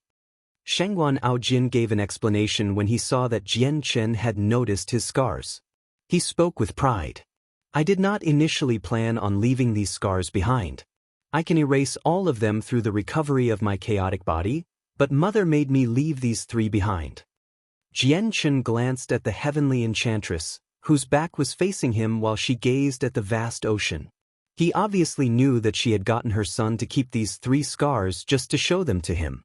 In other words, she had left the 3 scars to tell Jianchen that when Xiaobao had gone out adventuring and faced many dangers, even arriving at the brink of death several times, he had not accompanied his son as a father. Xiaobao, I've vanished for over a decade, and in that time, I haven't helped you even once, even when you faced life-threatening danger. Do you blame me? Jianchen asked with a gentle voice. He was filled with self-blame and shame. Shangguan Aojian shook his head. Instead of becoming angry, he instead revealed pride. He said, "Father, I spent some time on the Tianyuan continent and heard rumors from the people around me. I've already learned about some of your past, and I also understand just how heavy your burden is. I can only feel honored to have a father like you." Jianchen smiled and also let out a breath of relief inside. What he feared the most was that Xiaobao would blame him and find him to be a disappointment.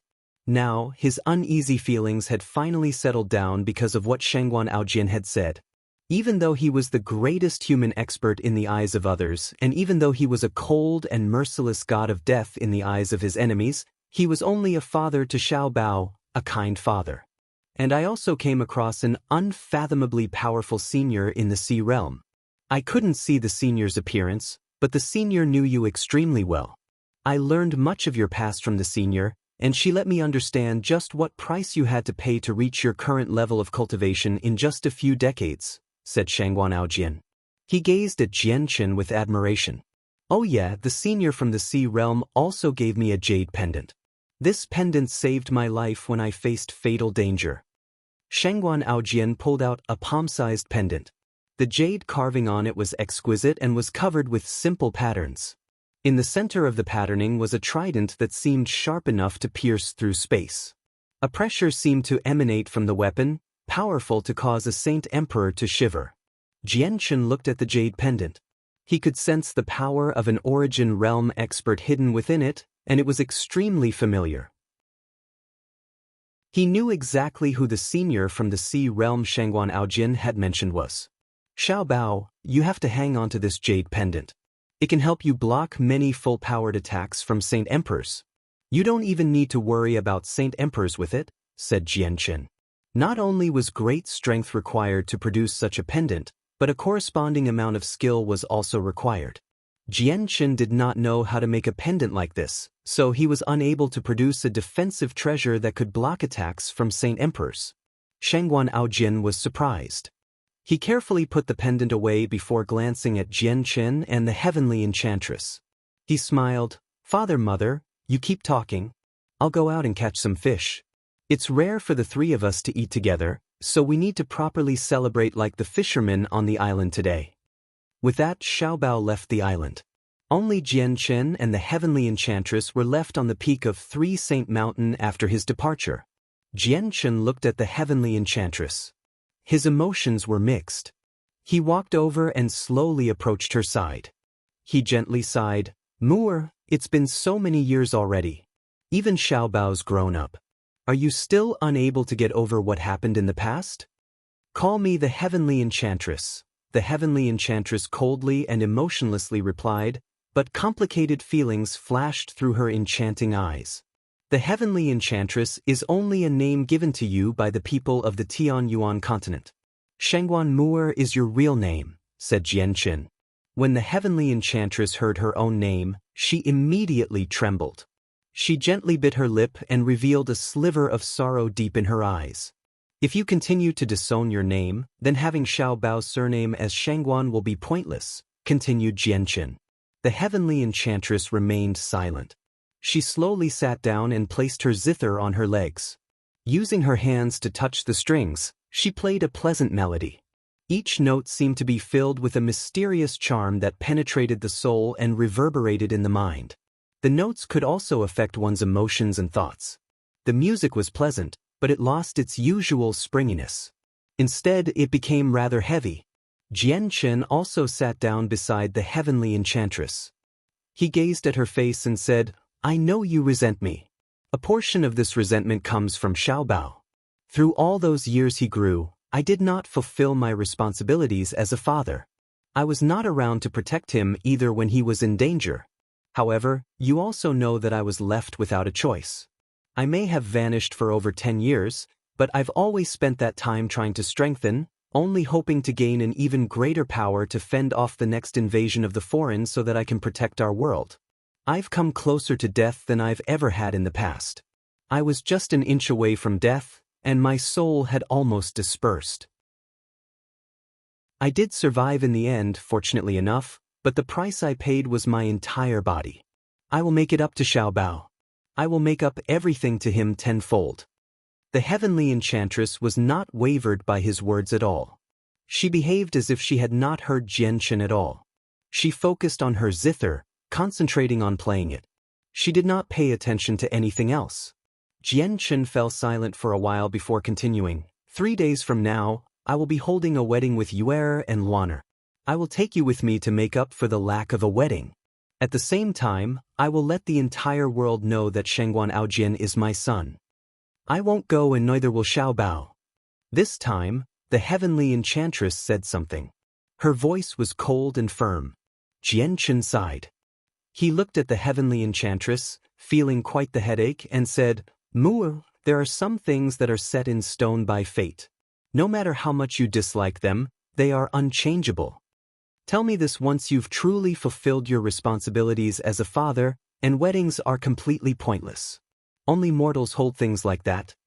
The heavenly enchantress coldly replied. She continued to play her zither, except the music sounded even heavier.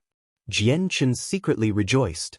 He could tell that most of her resentment had disappeared. The main reason why she was displeased with him was because of Xiao Bao. Jianchen's mind suddenly cleared up due to what the heavenly enchantress said. Marriage to mortals was a significant matter, a ceremony that was almost crucial. It was indeed nothing to fighters with lengthy lives. Some of them did not even follow the tradition of getting married.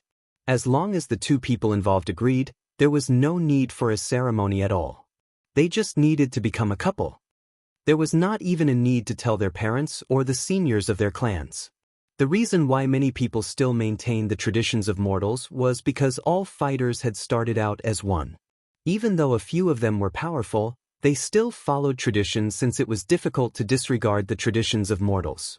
Jianchen no longer placed so much focus on the wedding after reaching this understanding. Holding a wedding was something that had slowly developed among mortals. It did not signify anything. In reality, he and the heavenly enchantress, as well as Huan Luang, had already become couples. Even without marriage, nothing was able to change that fact. The last matter I want to talk about is your father. I hope you can visit your father and the ancestor of the Tsar family, Zarkin. Her soul is damaged and she's in a coma. She cannot recover with just heavenly resources, but I do believe that you possess the power to awaken her.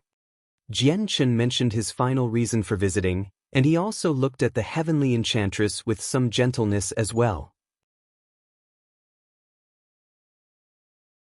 Chapter 1508. Thinking things through. Jianchen seemed to have crossed the heavenly enchantress' bottom line when he mentioned the final matter. The heavenly enchantress' presence immediately changed, and she stopped playing the zither. At that moment, Jianchen could clearly feel an iciness emanating from the heavenly enchantress. Her presence affected the surroundings, causing the temperature at the peak of 3 Saint Mountain to plummet.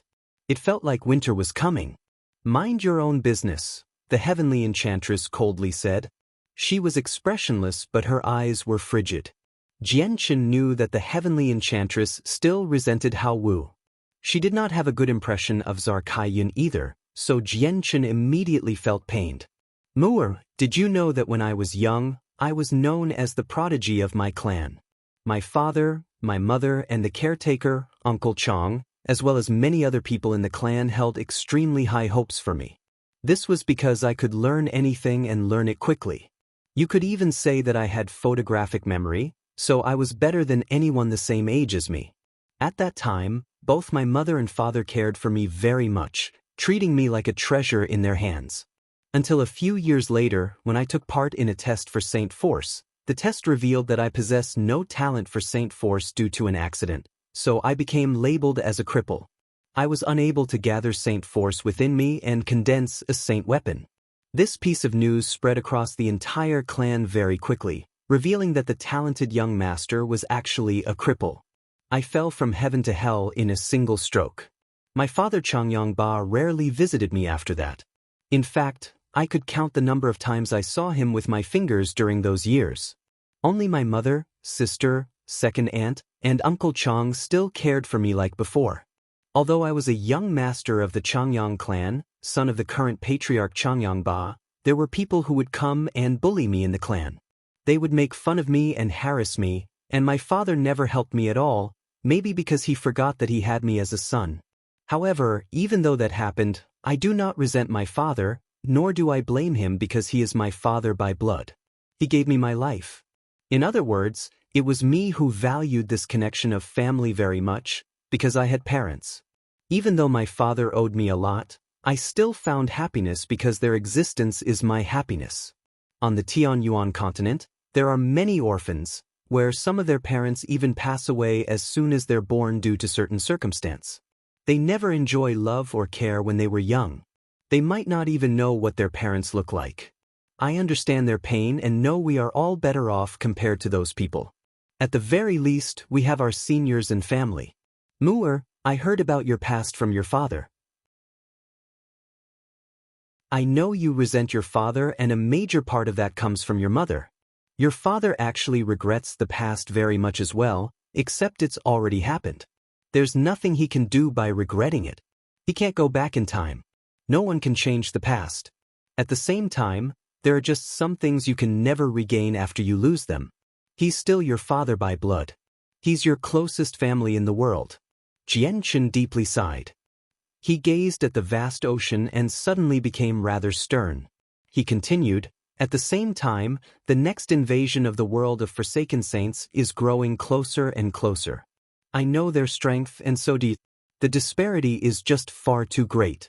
It's like heaven and earth. We are at a disadvantage in overall battle prowess and peak strength. There might not even be any hope of emerging victorious during the next battle. The only hope for us is for a divine hall to block the entrance of the tunnel, but I still don't know when the Supreme Divine Hall in Mercenary City will be completely refined and whether or not we can successfully block the entrance at all. If we can't stop the foreign world from invading, it will be our end. There will only be death. Even I am not confident I will surviving, but I know my friends and family will all die in that battle. The entire human race may end up dead due to that battle, including your father, Hao Wu. What Jianchen said near the end was like a bolt from the blue for the heavenly enchantress. It caused her to quiver and pale slightly. A deep rumble came from her zither as well. 3 strings had snapped. Jianchen looked at the heavenly enchantress. What I just said is the worst-case scenario. Maybe I can survive the next battle, but many experts will definitely die on the continent. You might not be able to see your father ever again after that battle. During this limited period of peace, maybe you should spend these final moments with your family. You don't know how valuable some things are when they are there. You only realize how important they are to you once you have lost them. When that happens, it will be too late.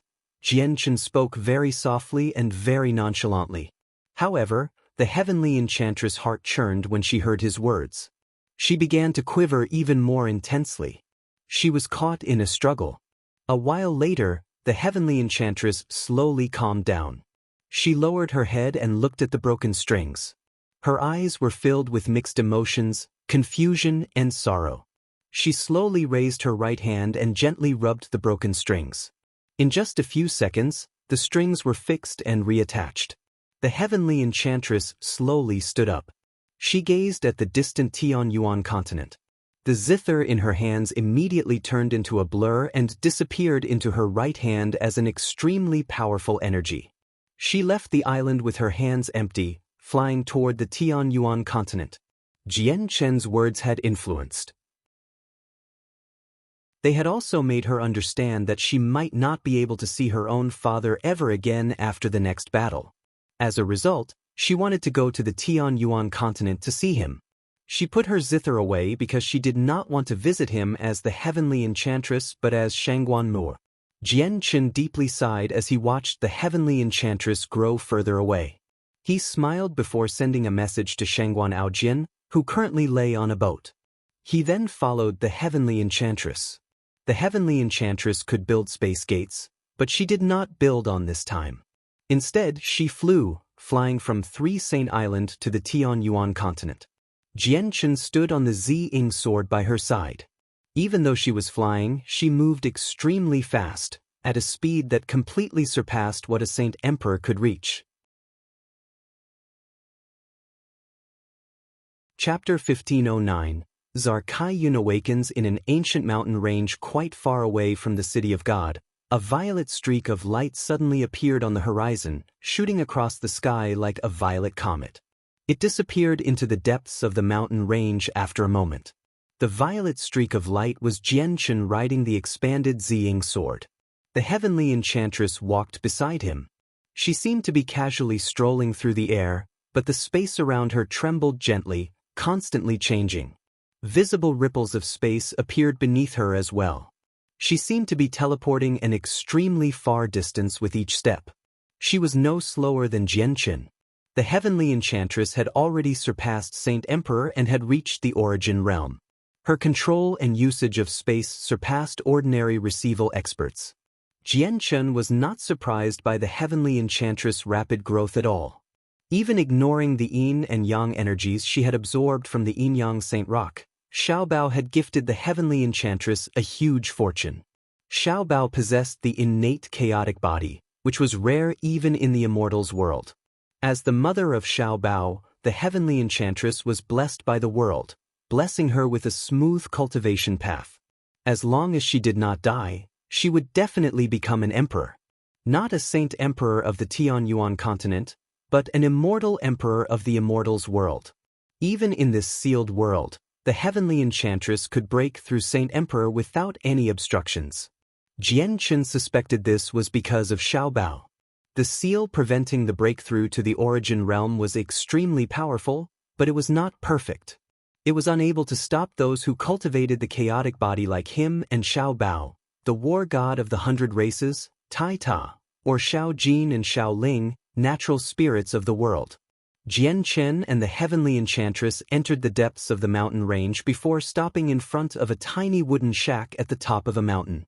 The wooden structure had stood there for several decades, constantly buffeted by the wind, and had become extremely weak. It was like an old man close to death, creaking in the wind as if it was about to collapse. The Ziying sword returned to its original size and stuck to Jianchen's back. Jianchen stood beside the heavenly enchantress, quietly looking at the wooden structure. The heavenly enchantress also stared at it as her feelings became extremely complicated. The person in the shack seemed to sense the arrival of others. With a creak, the wooden door slowly opened, revealing Hao Wu. Hao Wu stood at the tiny entrance. The simple, white robes he wore seemed rather old. His face was haggard, filled with the heavy weight of exhaustion. Even though Hao Wu's appearance had not changed much, Jianchen still felt like he was far older now. Hao Wu was immediately stunned when he caught sight of the heavenly enchantress. His quivering voice was filled with serendipity and disbelief, along with some complicated and bitter emotions. Remorse immediately overwhelmed Shangguan Muer's heart. It ached when she saw how much older Hao Wu had become as well as his haggard, disheveled face and graying hair. She had once resented Hao Wu, refusing to even accept him as her father. To her, not only did Hao Wu owe her mother a lot since he never gave her happiness, but her mother had even died because of him. He never showed any true concern for her either. Shangguan Muer only suddenly realized after what Jianchen had said that even though she hated her father very much, he still possessed a certain level of significance in her heart. After all, he was her father as well as her only blood relative left in the world. It was just that this level of significance was nothing compared to her hatred for him. It was nowhere near enough for her to make up to him. The reason why she had come this time was to spend a short period of time with him before the next invasion of the world of Forsaken Saints. This visit could even be their last moments together. After the next battle, maybe the world would no longer possess a heavenly enchantress or a Hao Wu, or maybe she could survive with her origin realm strength, but Hao Wu would perish. "Father," Shangguan Muer said with great difficulty. Her voice trembled slightly and was rather raw. At that moment, her feelings were extremely mixed. She was not even certain what she was feeling. Hao Wu was stunned by what the heavenly enchantress had said. His body trembled even more as 2 streaks of turbid tears uncontrollably rolled down his cheeks. "Muer, you're finally willing to call me father." Hao Wu was overjoyed. He felt like he was in a wonderful dream. He had wanted Shangguan Mu'er to refer to him as father for so long that it had become an unrealistic dream. Shangguan Mu'er gently bit her lower lip. She said nothing and looked away from Hao Wu, now focusing on the shack behind him. As she gradually raised her right hand, a tremendous and powerful energy immediately surged forth, condensing into her zither in a single moment. She began to play it gently. The music was light but also very deep. Each note seemed to possess an irresistible charm, able to pierce all obstructions and affect the soul. Jian Chen had heard her play something like this on Three Saint Island in the past. She had used this melody to comfort his great-grandfather's soul, but it was slightly different as well. When he heard it, his soul was affected as well. At that moment, he felt extraordinarily calm and comfort filled the depths of his soul. The music seemed to be able to heal injuries of the soul. Jian Chen was shocked. Injuries to the soul were the most difficult to deal with. Any heavenly resource that could heal the soul was invaluable. They were also extremely rare and precious. However, just the heavenly enchantress music possessed such an effect, which he found rather unbelievable. Jian Chen could even feel that the music had other effects aside from healing the soul. Just listening to it would benefit one's soul. Very soon, the music stopped and the melody came to an end. The zither disappeared from the heavenly enchantress' arms, and at the same time, Zartsayun's eyelids slightly trembled. She finally showed signs of movement after being unconscious for many years. Chapter 1510, Zhou Chuyun's close call. Zartsayun, who had been in a coma for many years, awakened because of Shangguan Mu'er's melody. At the same time, Jian Chen left, returning to Flame City. He left to give Shangguan Mu'er, Hao Wu, and Zartsayun some space. He could no longer interfere with how they dealt with each other. This was all he could do. There were still 2 days before Jian Chen's wedding. When he returned to Flame City, the entire city possessed a new appearance. Whether it was the various shops in the city or the residential zones for the members of the mercenaries, they had all been covered with decorations. The entire city was bubbling with joy. The Divine Realm was a famed place in the Sea Realm.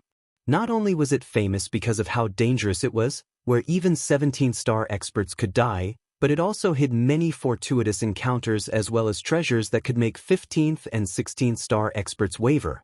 The divine water of the world was one particular example. Not only could it change someone's constitution, making a cripple become a cultivation prodigy, but it could also condense one's soul and strengthen it. It also increased the chances of a saint ruler breaking through to Saint King. As a result, even though the Divine Realm was a terrifying place that could claim the lives of saint emperors, the danger was not enough to stop countless adventurers from gathering and forming groups to enter in search of treasure. At this moment, several people jetted toward the exit of the Divine Realm. The person at the very front was disheveled and pale. He was covered with wounds and heavily injured. Behind him were 5 other figures radiating with presences no weaker than him. They were pursuing him. All 6 of them were saint rulers. It was impossible for the person fleeing to outrun his enemies due to his heavy injuries. As a result, the 5 saint rulers inched closer. In the end, the 5 people caught up a few dozen kilometers away and an intense battle immediately erupted. Even if the fleeing person had been in peak condition, he definitely would not have been able to fend off 5 other people, let alone defend himself while he was heavily injured. As a result, as soon as they began fighting, he was knocked away and spit out blood. His injuries became even heavier, and he even lost the ability to flee. As if the 5 saint rulers knew that their opponent had been incapacitated, they took their time. They slowly surrounded the bloodied saint ruler on the floor. One of them sneered, "Zhou Chun, how are you worthy of possessing 16th star quaking thunders? If you knew you'd end up like this, why didn't you just hand them over? That way, you would have been able to emerge alive at the very least. It's just a pity that you made the 5 of us chase you all the way from the depths of the Divine Realm here for the quaking thunders. Even if you hand them over willingly now, we will not forgive you." As he said that, he slowly raised the spear in his hand, targeting Zhou Chuyun's head. Zhou Chuyun lay on the floor as he stared at the 5 of them. His eyes were filled with regret, but he seemed to understand that he could not avoid death no matter what today. He sighed inside and slowly closed his eyes. The moment his eyes shut, he could not help but think of his daughter, Zhou Lin. "Linner, I won't be able to accompany you in the future. You have to look after yourself." At death's doorstep, the one thing that Zhou Chuyun found most difficult to let go of was his daughter, who he had left in Divine City. At the same time, the Saint Ruler's arms suddenly moved. The spear in his hand shot toward Zhou Chuyun's head with lightning-like speed, appearing as a blur. However, just when the spear had traveled halfway, the space around them suddenly froze. At that moment, time seemed to stop around the 6 people. The spear that had been targeting Zhou Chuyun's head froze there as well. It was unable to cross the remaining distance no matter what. It was not just the spear. Even Zhou Chuyun and the Saint Rulers who were pursuing him had been immobilized by the frozen space. They were stuck. Shock and fear filled the eyes of the person wielding the spear. He was unable to move at all even with his strength as a 6th heavenly layer Saint Ruler, so it was impossible for a Saint Ruler to have frozen the space around them. Even 9th heavenly layer Saint Rulers could not achieve such a feat. This could only be the work of a Saint King. Similar emotions flooded the eyes of the 4 other Saint Rulers. A Saint King was actually stopping them from killing Zhou Chuyun. Even if the Saint King was not acquainted with Zhou Chuyun, just freezing the space around them signified that this Saint King wanted to save him. They could only pray that the Saint King was not familiar with Zhou Chuyun and was just lending a hand when in need. That way, they still had a chance of living. Zhou Chuyun could also sense the changes of the space around him. He immediately opened his eyes and saw a white-dressed woman, who seemed to be in her 20s. A fist-sized beast lay on her shoulder. The woman was emotionless. She looked at the 5 Saint Rulers who had hunted down Zhou Chuyun with cold killing intent. She coldly said, "I hate those who kill for treasure the most." With just that, the woman's palm gently touched the heads of the 5 Saint Rulers. Immediately, their eyes dimmed before losing all light in a single moment. They had become empty shells. The gentle strike from the woman had wiped out their souls. Space returned to normal and the 5 Saint Rulers collapsed powerlessly. The woman passed over their corpses and made her way to the exit of the divine realm. She paid no attention to Zhou Chuyun, as if she did not help Zhou Chuyun to save him and only helped because she found people who killed for treasure annoying. Zhou Chuyun stood up with great difficulty and clasped his hands at the woman who was traveling further away. "I am the captain of the Blue Sky Adventurers, Zhou Chun. I thank Senior's kindness for saving my life." The woman paid no attention to Zhou Chuyun.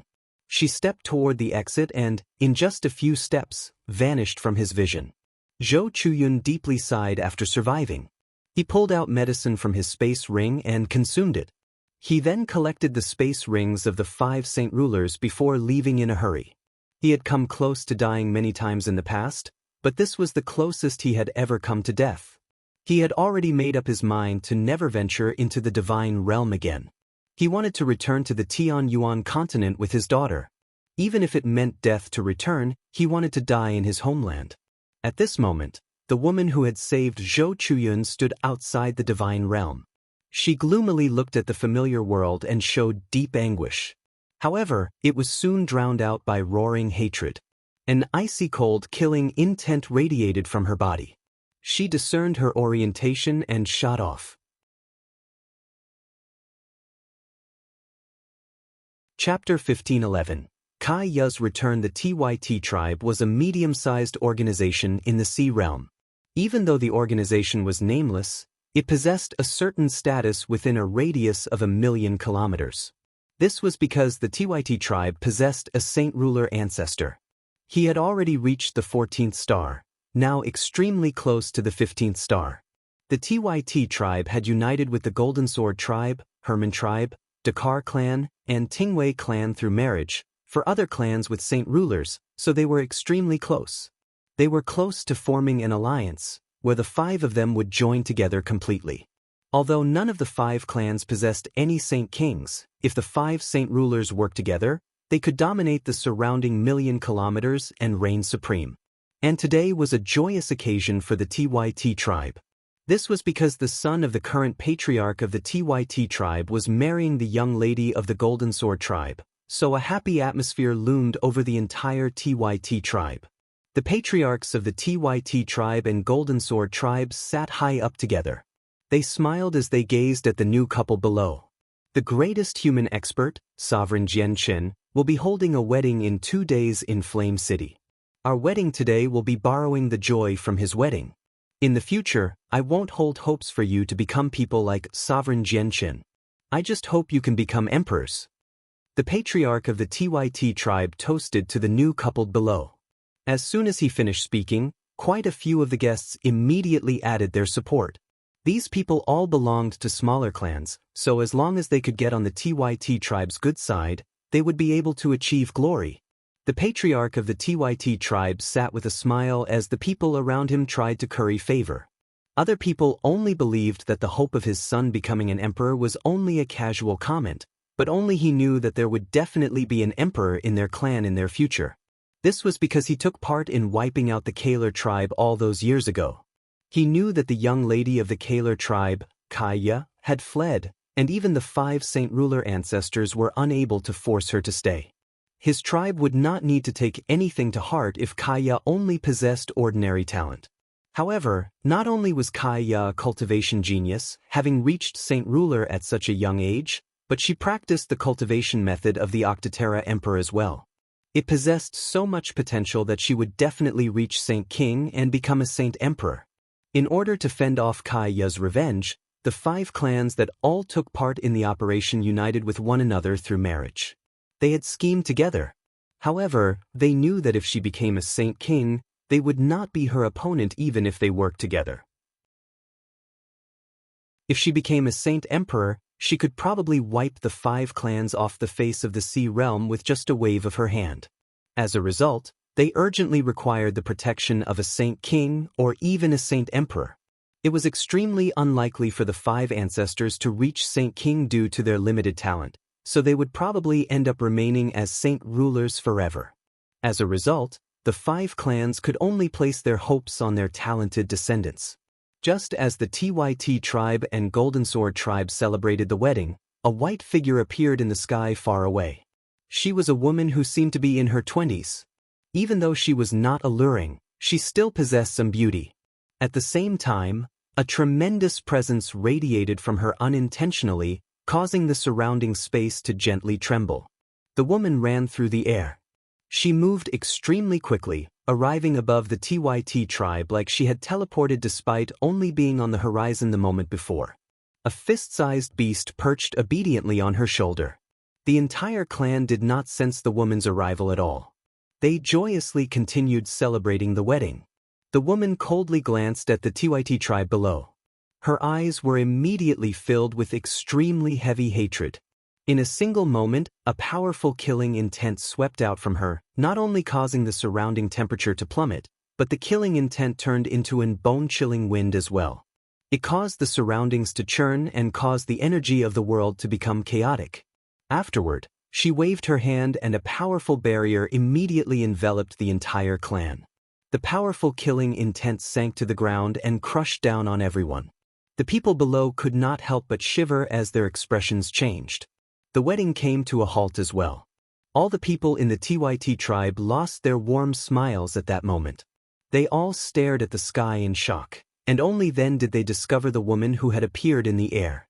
The patriarchs of the 2 clans as well as all the members of the upper echelon revealed drastically different expressions when they saw the woman.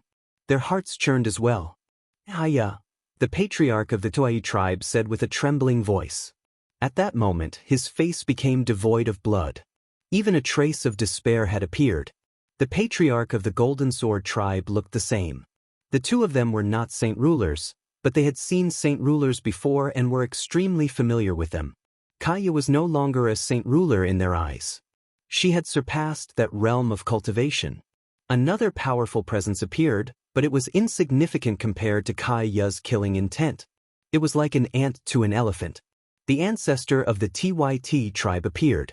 He was the pride of the clan as well as the only Saint Ruler of the TYT tribe. He had already reached the 8th heavenly layer. However, he also stared at Kaya with an ashen face. He appeared very stern. In the past, he and 4 ancestors of the other clans had pursued Kaya, forcing her into the depths of the divine realm before giving up. If it were not for the fact that they had not been confident that they could stay alive in the depths of the divine realm, they would have continued to pursue her without any hesitation at all. Back then, the 5 of them had guessed that Kaya might not end up dead in the depths of the divine realm because of the cultivation method she practiced, so they would come face to face with her revenge one day. As a result, the 5 clans had prepared themselves throughout the past few years, waiting for her to take revenge. They had even begun preparing some wealth to recruit a Saint King to protect them in another few decades.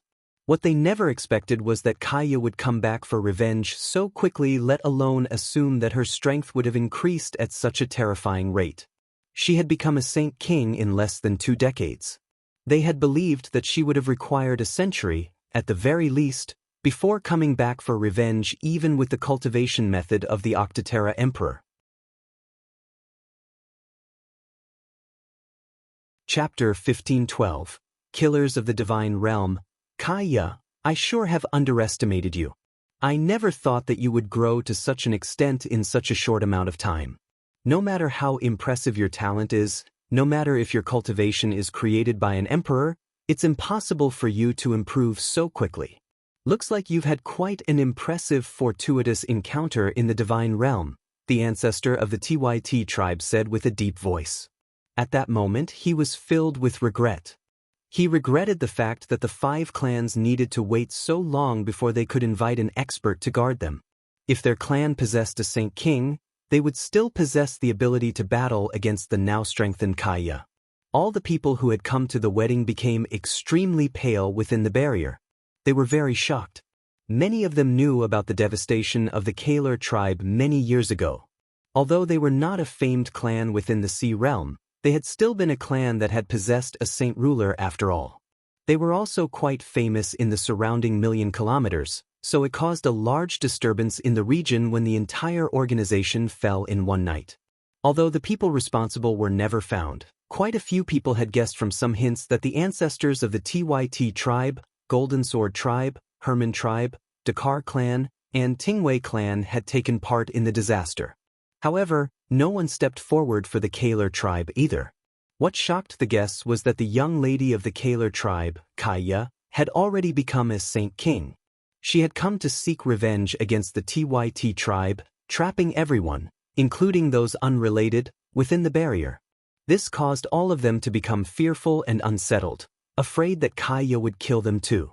Even if several saint rulers worked together, they would not be able to quickly smash through a barrier cast down by a Saint King, let alone this group of guests right now. Seeing the saint ruler of the TYT tribe, Kaya's killing intent soared once more. Her eyes had almost become bloodshot. She would never forget the moment when the saint ruler before her had attacked her father along with the ancestors of the 4 other clans.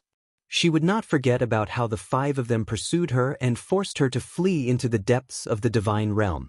The Tui tribe, Golden Sword tribe, Herman tribe, Dakar clan, and Tingwei clan, the 5 of you wiped out my clan all those years ago. I have returned today and will make you pay a heavy price for what you did. I will take the lives of all your clansmen for wiping out the Kaler tribe, Kaya said in resentment. She glanced at the guests who were not a part of the 5 clans and said, "If you're not a part of the 5 clans I just mentioned and you don't want to die, leave through the barrier immediately. I will kill everyone left in it in half a minute."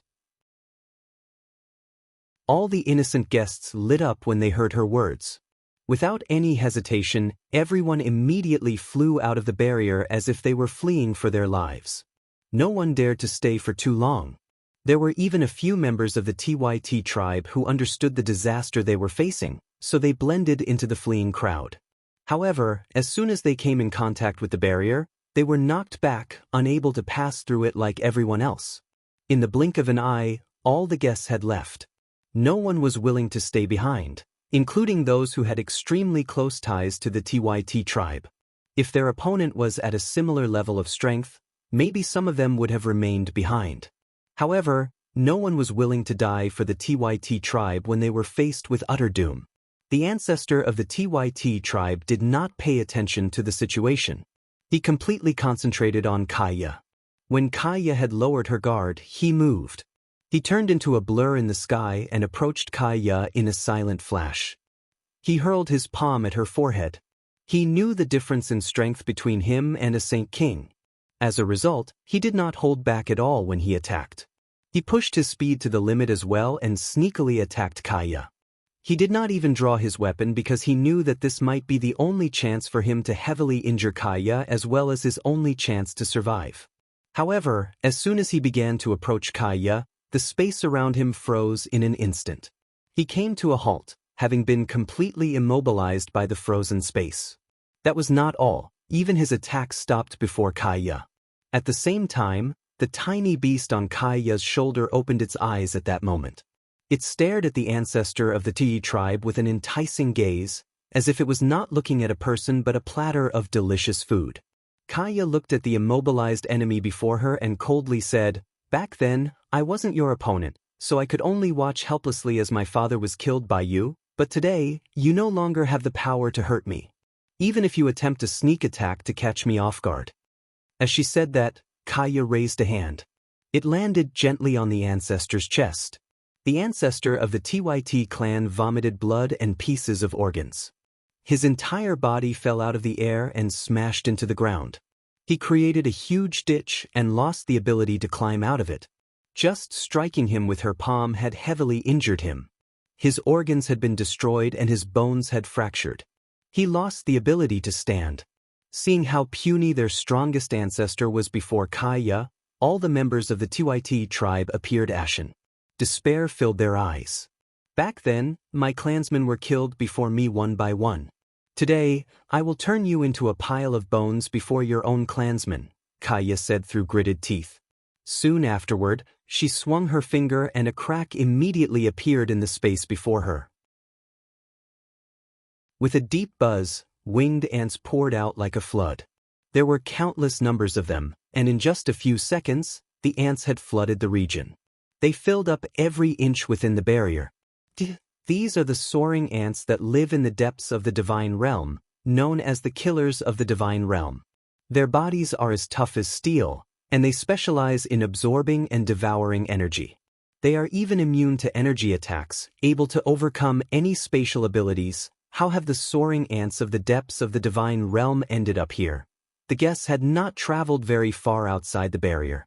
When they saw the barrier filled with ants, their expression dramatically changed, and they cried out in disbelief. The tiny beast on Kaya's should stood up as well. Only then was it possible to see that it was a soaring ant as well. It was only the size of a fist, but it radiated a large amount of pressure. The tiny beast buzzed on Kaya's shoulder, and all of the ants that were wildly flying around surged toward the clansmen of the Tui tribe. Chapter 1513. Wiping out 5 clans consecutively immediately, miserable cries rang from the Tyt tribe. Soaring ants crawled on all of the clansmen there. All of the people were covered by countless soaring ants as far as the eye could see. Even the strongest ancestor was not an exception. The soaring ants produced chilling gnawing sounds as they devoured the flesh and blood of the people inside. Coupled with the endless cries of agony, the clan that had been joyful moments before had become hell in a single moment. Outside the barrier, all the guests stared at the hellish clan in fear. Many of them had paled from fright. They sensed that the famed Tyt tribe in the region was making its way toward devastation right before their eyes. In just a few seconds, ants began to take to the sky again. Their wings buzzed as they revolved around Kaya. White skeletons were left on the ground. All the body's flesh and blood had been devoured by the ants. Gradually, more and more ants returned to the air. With their departure, the number of skeletons on the ground rapidly increased. Faced with the ants that were known as the killers of the divine realm, the clan did not even have the ability to fight back. Even their Saint Ruler ancestor could only angrily roar in agony. He could only watch as several dozen powerful ants gnawed away at his body, remaining glued to him. A while later, the ground was filled with skeletons. Apart from the Saint Ruler ancestor, who continued to roar out in pain, There was no one else alive. All the clansmen had been devoured, leaving behind white skeletons. Even the ancestor of the Tyt tribe had been reduced to white bones apart from his untouched head. He was a terrifying sight. The soaring ants did not kill the Saint Ruler.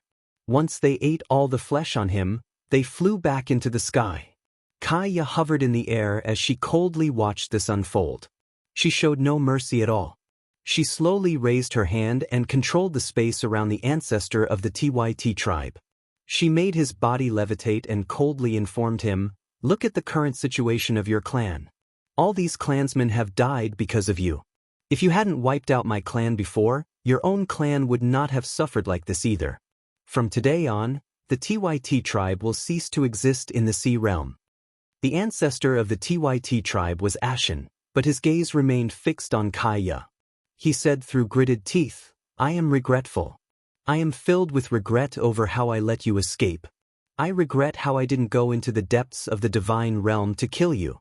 If I had known you'd improve so quickly, the 5 of us would have pursued you into the depths even if it meant risking our lives." A cold light flashed through Kaya's eyes. They filled with killing intent in a single moment. Extending a finger, a powerful energy shot out and pierced the Saint Ruler's forehead. He died on the spot. The tiny beast on Kaya's shoulder immediately flew over. It moved extremely quickly, only leaving behind a faint blur. When it returned to Kaya, it actually carried a space ring with its 2 front legs, passing it to Kaya as if it was trying to get on her good side. Kaya seemed to have realized that the tiny beast was extremely clever an extremely long time ago, so she did not find its actions surprising at all. She accepted the space ring from the tiny beast, putting it away without even looking through it. Afterward, she slashed at the space before her with a finger and it immediately ripped open. The countless soaring ants above the Tyt tribe seemed to have found their way back, gathering from all 4 directions and disappearing into the crack like a flood. Kaya left after the final soaring ant entered the crack. She continued to the next clan. The barrier around the Tyt tribe vanished, and the guests who had left before remained in a daze. They stared at the lifeless clan and felt extremely disturbed. A medium-sized clan with a Saint Ruler had just been destroyed. It had only taken around a minute from beginning to end. This deeply shocked every single one of them. A while later, someone returned to their senses. They seemed to think of something and their face was flooded with joy. They lunged toward the remaining skeletons and began collecting space rings. The other people returned to their senses as well. They all eagerly charged toward the space rings. There were even a few people who began fighting over them. The space rings had all been perfectly preserved. Kaya had only taken the most important one, leaving the rest behind. Kaya visited the Golden Sword tribe, Herman tribe, Dakar clan, and Tingwei clan and destroyed all of them, leaving no one alive. No one looked into who had wiped out the 5 medium-sized clans in a single day, nor did anyone stand up for them. However, the way all the people had been killed caught everyone's attention. This was because all the people from the 5 clans had been reduced to skeletons. There was flesh or blood left. Even the Saint Rulers were not exceptions. While everyone was wondering how the people had lost all their flesh and blood, the shocking news that the young lady of the Kaler tribe, Kaya, was with a group of soaring ants, which only appeared in the divine realm, broke out, spreading from the Tyt tribe. This shook the entire sea realm and even caught significant attention from the 3 halls of the sea realm. In a bustling, large city within the sea realm, a woman who wore white clothes and had a tiny beast laying on her shoulders sat in an inn. She stared outside in a daze, numbly gazing at the bustling street. She was Kaya, who had just wiped out 5 clans and shook up the sea realm. Kaya had finally avenged the Kaler tribe by making the Tyt tribe, Golden Sword tribe, Herman tribe, Dakar clan and Tingwei clan vanish from the sea realm. However, she did not lighten up at all. There was only a heavy sorrow in her heart.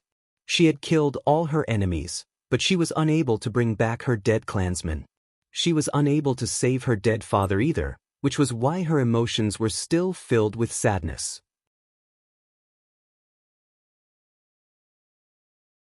Chapter 1514.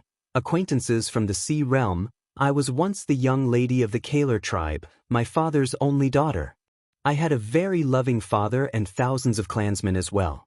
I lived in a happy family, but now, my father is gone and all my clansmen are gone as well. All those familiar, smiling faces only exist in my memories now. Kaya sat by the window as she numbly stared outside. 2 streaks of tears ran down her cheeks. The sea realm was vast.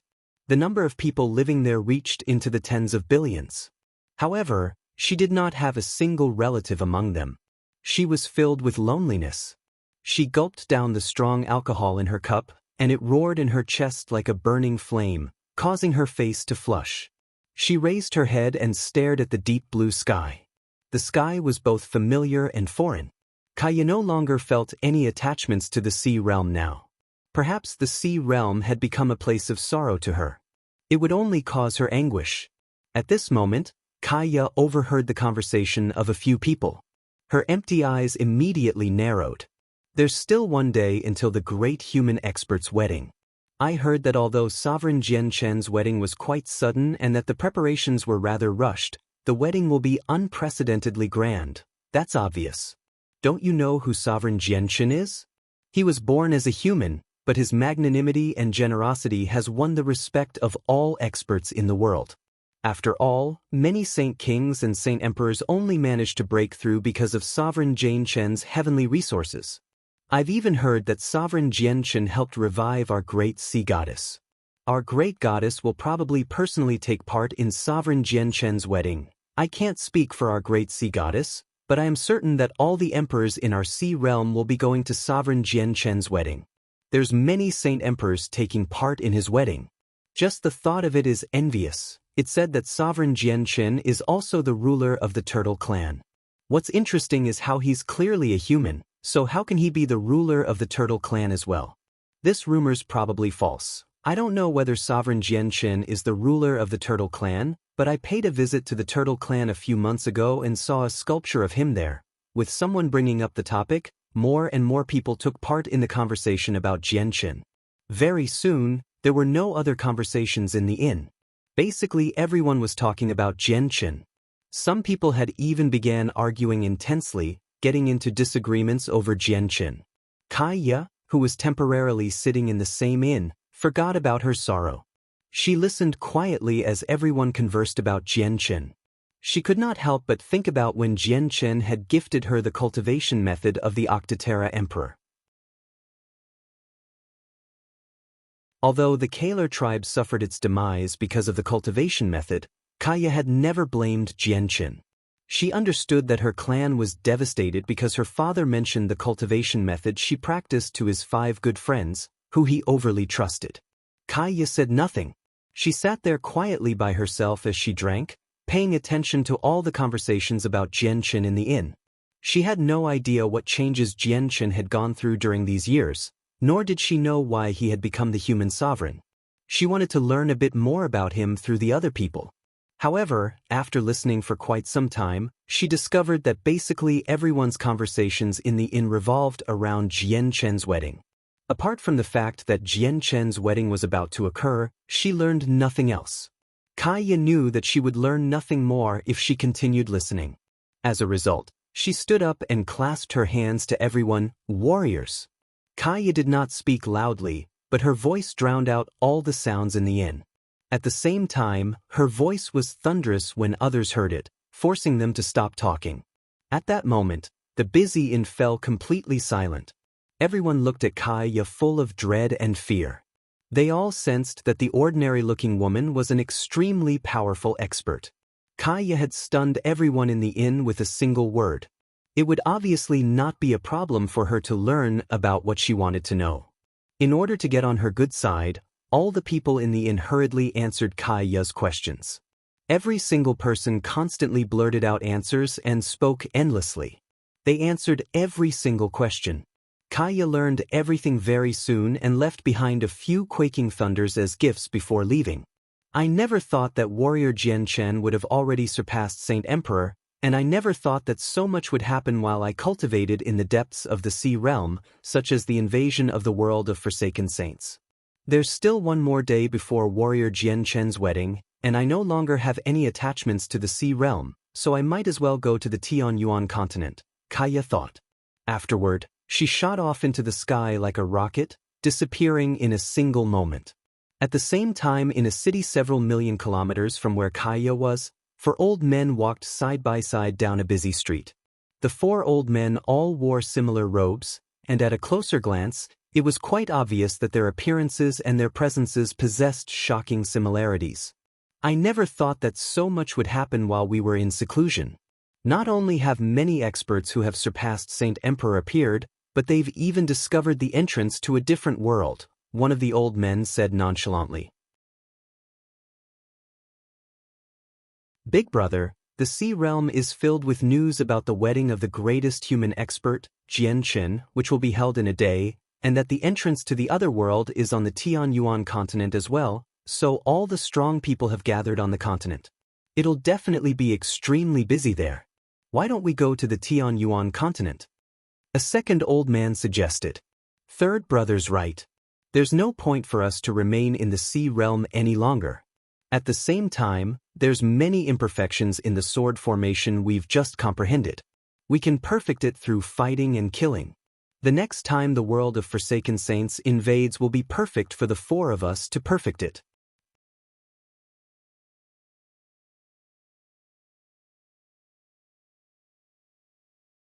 Chapter 15:15, A Grand Wedding 1. After making up their minds, the 4 old men no longer hesitated. They immediately left the sea realm and traveled to the Tianyuan continent. If Jian Chen was present, he definitely would have recognized the 4 old men with a single glance. To no surprise, they were Ada, Air, Asen and Aci, who he had met in the divine realm. In the blink of an eye, the day of Jian Chen's marriage arrived. Not only were all the buildings in Flame City well decorated on that day, but they had rolled out a red carpet down every street in the city. Pink petals were scattered upon the ground, giving off a fresh fragrance. On the sides of each main street, red-robed bands beat gongs and sounded drums. They formed a long line, stretching all the way from the entrance of the city to the city center, where the wedding would be formally held. A few guests had already arrived outside the city with gifts. All of them dismounted outside the city and passed through the city gates on foot. Even Saint Emperors did not fly into the city. A large group of female servants stood in an organized formation, waiting at the entrance of the city. As soon as important people arrived, they would personally lead them into the city. Even though there were many Saint Emperors among the guests, all these people entered the city with their gifts by themselves. They were not received by the servants. Strength had nothing to do with whether they could be received by the servants. As a result, it became a great honor for anyone who did receive the guidance of a female servant. Tianmu Ling of the ancient Tianmu clan has arrived. The 3rd prince of the Qin Huang kingdom, Qin Ji, of the 8 great kingdoms has arrived. As the loud calls rang through the city, the male servants welcoming the guests constantly announced the names and identities of a few special guests. The 3rd prince of the Qin Huang kingdom, wearing luxurious robes with golden threaded borders, entered the city with Tianmu Ling. 2 benevolent old people followed Tianmu Ling. To no surprise, they were Jun Moheo and Wang Yinhong. With Jian Chen's assistance, the 2 of them had broken through to Saint King several years ago and had reached the 7th heavenly layer. They had become the ancestors of the Tianmu clan. Tianmu Ling and Qin Ji were both Jian Chen's friends. Even though their personal strength and backgrounds were nothing in the eyes of Saint Emperors, the 2 of them enjoyed a treatment that even a few Saint Emperors did not have the right to experience in the Flame City. Both of them were invited into the city by female servants who had been prepared beforehand. Brother Jian Chen's wedding sure is grand. So many peak experts have come from everywhere to congratulate him. It's still morning and I can already vaguely sense the presences of over 20 Saint Emperors. There's still a great group of people who've yet to arrive. It sure does make me envious. If there's someone who's willing to go to such lengths to marry me, I'll agree even if he's weaker than me. Tianmu Ling sighed in surprise as envy filled her face. Qin Ji broke into a laughter when he heard her. Tianmu Ling, when you become the greatest human expert, holding a wedding like this won't be a problem at all. Tianmu Ling pouted and said disdainfully, if I become the greatest human expert, there'll probably be no one worthy enough to marry aside from brother Jianchen. Qin Ji and Tianmu Ling laughed and conversed as they made their way toward the ceremony. They disappeared into the streets very soon.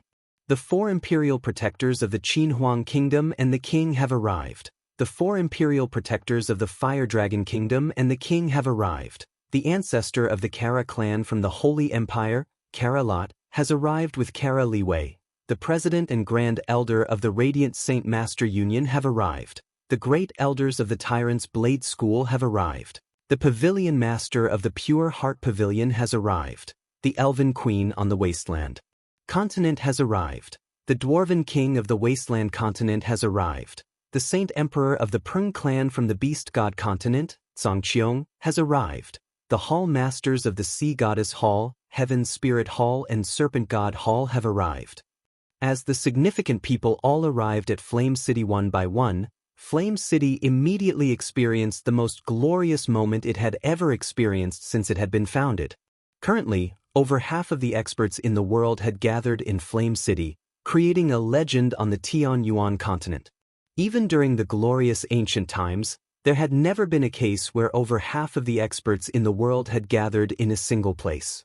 In particular, near the end, when the sea goddess, Tai Ta, Yang Lai, Gui Hai Yidao and Feng Xiaotian arrived, the glory of Flame City reached an unprecedented peak. Very soon, the entire city was full. The city was not particularly big, yet it held close to 10 billion people.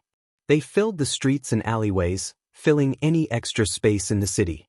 The number of people gathered outside the city was several times more than the number in the city. Looking from above, there was an endless sea of heads, stretching toward the horizon. Even though there had not been many people invited to the wedding, since Jian Chen's wedding had been announced publicly and as the greatest human expert, a countless number of uninvited people would come to congratulate him anyway. Jian Chen did not forget about the people from Longevity Valley either. He got people to set up a space gate in Longevity Valley and invited all of them to his wedding. This was the first time the villagers had ventured into the outside world after spending their entire lives in the valley, so they naturally found everything extremely interesting. As soon as they arrived in the city, they pointed at their surroundings and sighed in wonder. Is this the city founded by Jian Chen on the Tianyuan continent? I never thought it'd be so big. It's much bigger than our village. It's not just bigger than our village. Even if you move the entire valley here, it'll probably take up only a small section of the city. Our village is nothing to it. I never really thought that the city founded by Jian Chen would be so big. I had thought that Flame City would not be any larger than our village. Jian Chen sure is impressive. The villagers from Longevity Valley were all dressed simply. Basically, every single one of them wore clothes made from coarse cloth that had been patched several times. As soon as they arrived in the city, they stood out compared to the other luxuriously dressed guests, forming their own unique group. They attracted everyone's attention very quickly. This is weird. It's Sovereign Jian Chen's wedding today, so all those who can set foot in the city are famed people of great importance. Why have a group of country bumpkins suddenly appeared here, and they're all so weak? There's quite a few cripples who haven't even cultivated Saint Force. A woman who had come with her senior frowned at the sight of the villagers. The woman seemed to be 18. She possessed an alluring beauty and radiated nobility. She bore arrogance that seemed to have been groomed since her youth. Shut up. Ronga, don't forget where this place is. This is Flame City, Sovereign Jian Chen's territory. It's not the imperial city in our Felicity Empire. You can never underestimate anyone who can enter this city, no matter how ordinary they are, understand? A middle-aged man in dragon robes sternly lectured the beauty beside him. The middle-aged man was the new emperor of the Felicity Empire, one of the 3 great empires.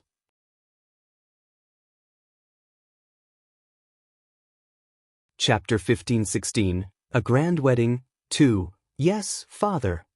The woman called Ronger mischievously stuck out her tongue before replying obediently. However, she still stared at the villagers from Longevity Valley in interest. The new emperor from the Felicity Empire deeply gazed at the group of people from Longevity Valley. He said, "These people seem ordinary and don't have much strength, but they all dare to call Sovereign Jianchen by his name and show no awe for him.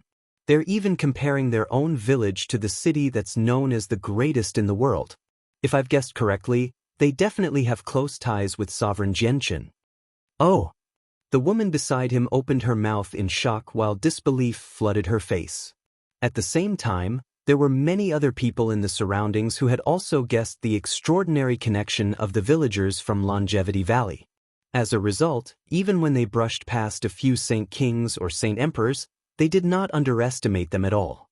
Even when the young men from the valley widened their eyes and drooled at the alluring beauties in the crowd, the woman with extraordinary origins could only frown. They covered their mouths before turning and leaving the villagers' range of vision. Even the lady called Ronger attracted the attention of a few young men from Longevity Valley. There were several young men around the age of 20 who stared at Ronger's alluring appearance. They could not shift their gazes at all, as if their souls had been sucked away by her. So beautiful. She's basically like a goddess. Yes, she's definitely my dream lover. What a beautiful goddess, and she's roughly my age.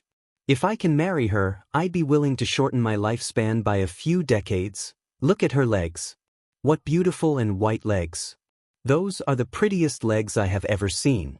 I never thought that the legs of women could be so beautiful. They must feel extremely nice. The young men from Longevity Valley all drooled as they stared at the woman called Rong.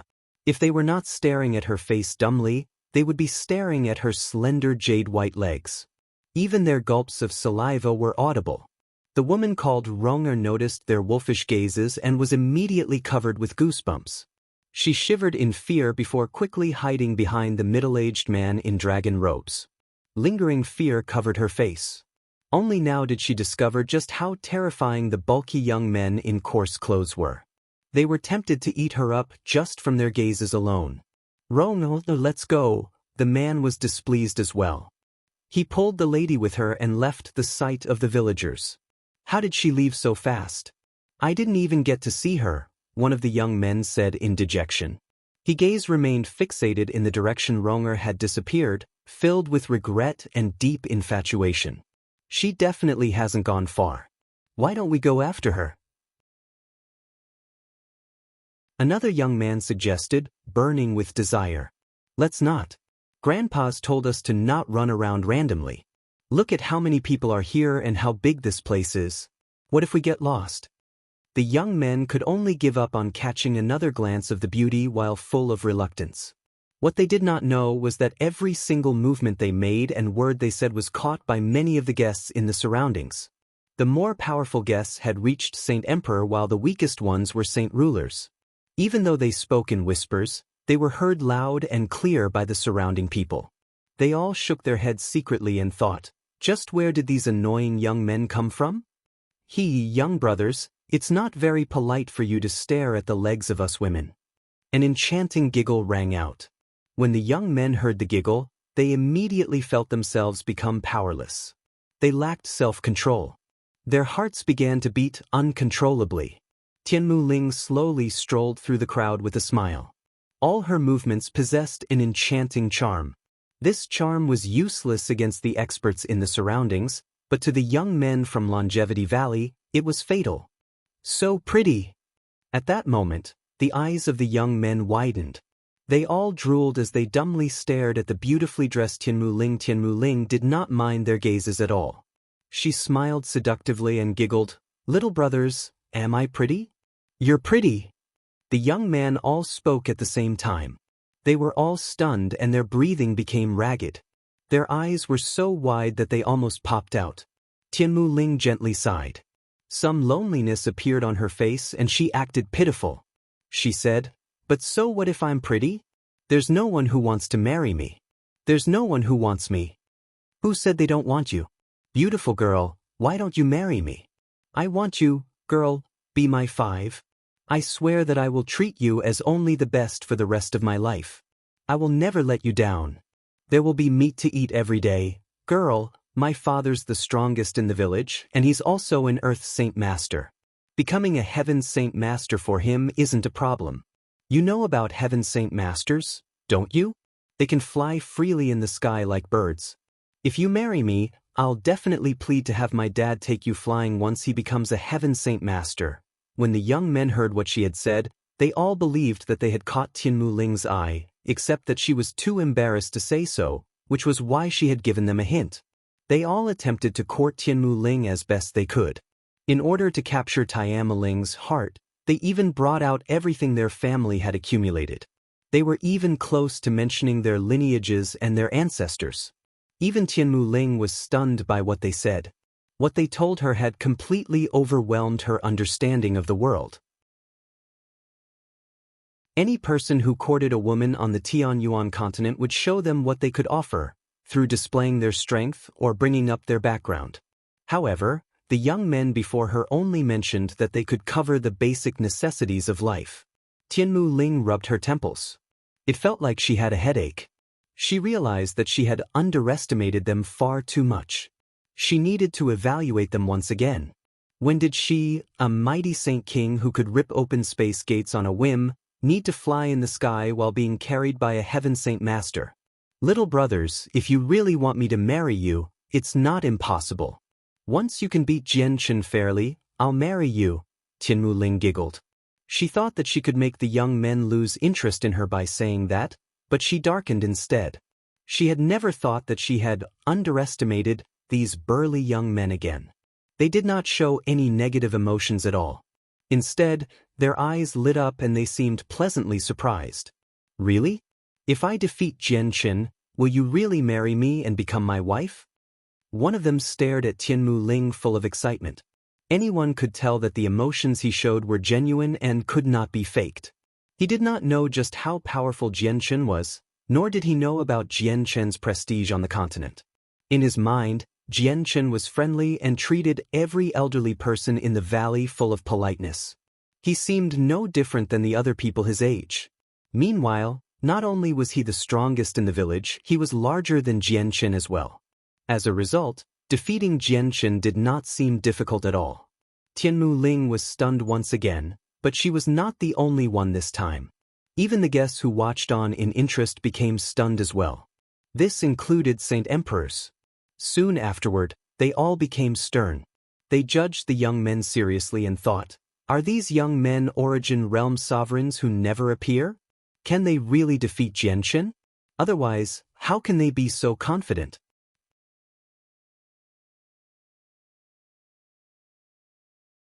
Chapter 15-17. A Grand Wedding 3. However, after staring at the young men for quite some time, the people in the crowd failed to find any traces of them concealing their strength. In their eyes, there were even two young men who had not condensed their saint weapons yet. They could not even be counted as fighters, let alone could they defeat Jianchen. Tianmu returned to her senses and stared at the young men with an extremely strange gaze. She giggled. Brothers, then I will wait for good news from you. I hope you defeat Jianchen soon and take me away. Don't worry, girl. After Jianchen's wedding, we'll challenge him immediately. I will definitely make you my wife. The same young man who had an Earth Saint Master as a father spoke confidently. Great determination flickered in his eyes. The young men behind him were disappointed. Regret filled their faces. They also had no idea how powerful Jianchen was, but they knew that they could not defeat the young man before them. Not only had he condensed his saint weapon, but he had even become a saint master. Although what happened with the villagers attracted the attention of many, it did not affect Jianchen's wedding in the slightest. In the blink of an eye, noon crept closer and closer. With a loud sound and an uproar across the entire city, Jianchen, Yu Yu, and Huang Wan appeared on a platform that was 6 meters high, all wearing red clothes. Everyone look, the groom and the brides have all appeared. The groom is Sovereign Jianchen. I've finally seen Sovereign Jianchen in the flesh. I never thought that he'd be even younger than the images. Not only is Sovereign Jianchen powerful, but he's handsome as well. If I can get married to him or even just become a consort of his, I'd be willing to reduce my lifespan to just 10 years. You want to become Sovereign Jianchen's consort just like this? Why don't you check out the origins of Sovereign Jianchen's brides? One of them is the only direct disciple of Fairy Hao Yi while the other is a Saint Emperor. The atmosphere immediately rushed to a new high with the appearance of the groom and brides. Many people stared at the three of them on the platform full of envy. Currently, a woman in a white dress who had her face veiled stood in an inconspicuous corner among the great crowd. She silently stared at Jian Chen and his brides and felt mixed up. She appeared rather depressed. She was the young lady from the Tianqin clan, Qin Qin. She had secretly come to Jian Chen's wedding, all by herself. She did not tell anyone she had come. She had even seen Qin Shao conversing happily with Qin Ji in the crowd, but she did not go up to greet him. She just wanted to stand in a corner by herself and quietly watch Jian Chen's grand wedding come to an end. At the same time, Kaya, Ada, and his brothers had arrived in the city as well. They were several dozen meters away from each other. Kaya had originally been standing in the crowd as she gazed in Jian Chen's direction with mixed emotions. Suddenly, she seemed to sense something. She retracted her gaze and turned her head. Even with all the people blocking her vision, Kaya still managed to see the four brothers several dozen meters away with a single glance. She discovered that the four of them were currently staring back at her in great interest. They looked doubtful and confused. Kaya frowned. She sensed a vague threat coming from the four old men. Their gazes made her uncomfortable as well. A single moment after that, she vanished from their vision. The four brothers stared in the direction Kaya had disappeared in. After a moment of silence, Ada communicated with his brothers through a technique. "Brothers, you also noticed that woman just then. Have you seen her before?" "Big brother, we're always together, so we've seen everyone that you've seen as well. If even you haven't seen her, then we haven't seen her as well," replied Asen. Ada frowned and sank into his thought. He murmured, "This is strange. I've clearly never seen that woman before, so why do I feel an uncontrollable urge to kill as soon as I caught sight of her, as if we have some deep enmity with her? We don't even recognize her." "Brother, so you felt the same. I thought that I was the only one who felt that. I felt it too. As soon as I approached that woman, killing intent sprouted in my heart for some reason as well. I had almost lost control. Me too. I felt the same feeling as you." The three other brothers spoke their thoughts. All of them furrowed their brows tightly. The four of them could not understand this no matter how much thought they put into it. No matter how many people were in Flame City, there was no chaos at all. The wedding progressed smoothly. Every single person abided by the rules of the city. After all, today was the wedding of the greatest human expert. No one could afford to cause trouble on such an important day. The day was not going to have good weather. The sky had silently darkened and the vague sound of thunder could be heard rumbling in the distance. Great gusts of wind gradually appeared in the surroundings, as if a storm was brewing. Jian Chen stood on the platform and clasped his hands at the guests who had come to take part in his wedding. As soon as he made a statement, it began to rain. Jian Chen suddenly raised his head and nonchalantly said, "It's my wedding today, so there must be wonderful weather. How can it rain?" As he said that, Jian Chen waved his hand at the air. Immediately, a resplendent sword chi that several meters long shot into the sky, tearing the clouds that were brewing into a storm into shreds. Immediately, bright sunlight poured down, causing the surroundings to brighten up. However, the temperature in the surroundings suddenly plummeted a few seconds later. Light snow began to suddenly fall from the clear blue sky. The snow had appeared extremely suddenly, without any signs of warning. It was as if the flames were appearing out of nowhere. They obscured the air and painted the sky white. Even the sun in the sky seemed to darken. At the same time, the heat from the sun was unable to melt the snow that had suddenly appeared. Snow in July. A few people cried out around the city. The snow was just far too abnormal.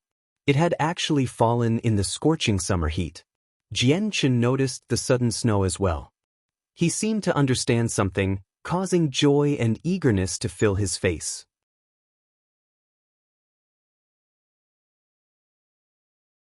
Chapter 15:18. A Grand Wedding for Tai Ta. The sea goddess, Yang Lai, Gui Hai Dao and Feng Xiaotian became rather stern as they stared at the flakes of snow in the sky. All the great elders from the protector clans showed odd expressions. They had witnessed something similar several decades ago, so they could not help but connect the falling snow to that event. Is the Arctic ice goddess Hall descending? At this moment, many great elders from the protector clans could not help but think the same question. Brother, you're getting married, and you didn't even tell me. Am I still your sister? A voice that Jianchen was familiar with appeared. In the snowy sky, a woman silently appeared. She possessed alluring beauty and wore snow-white clothes.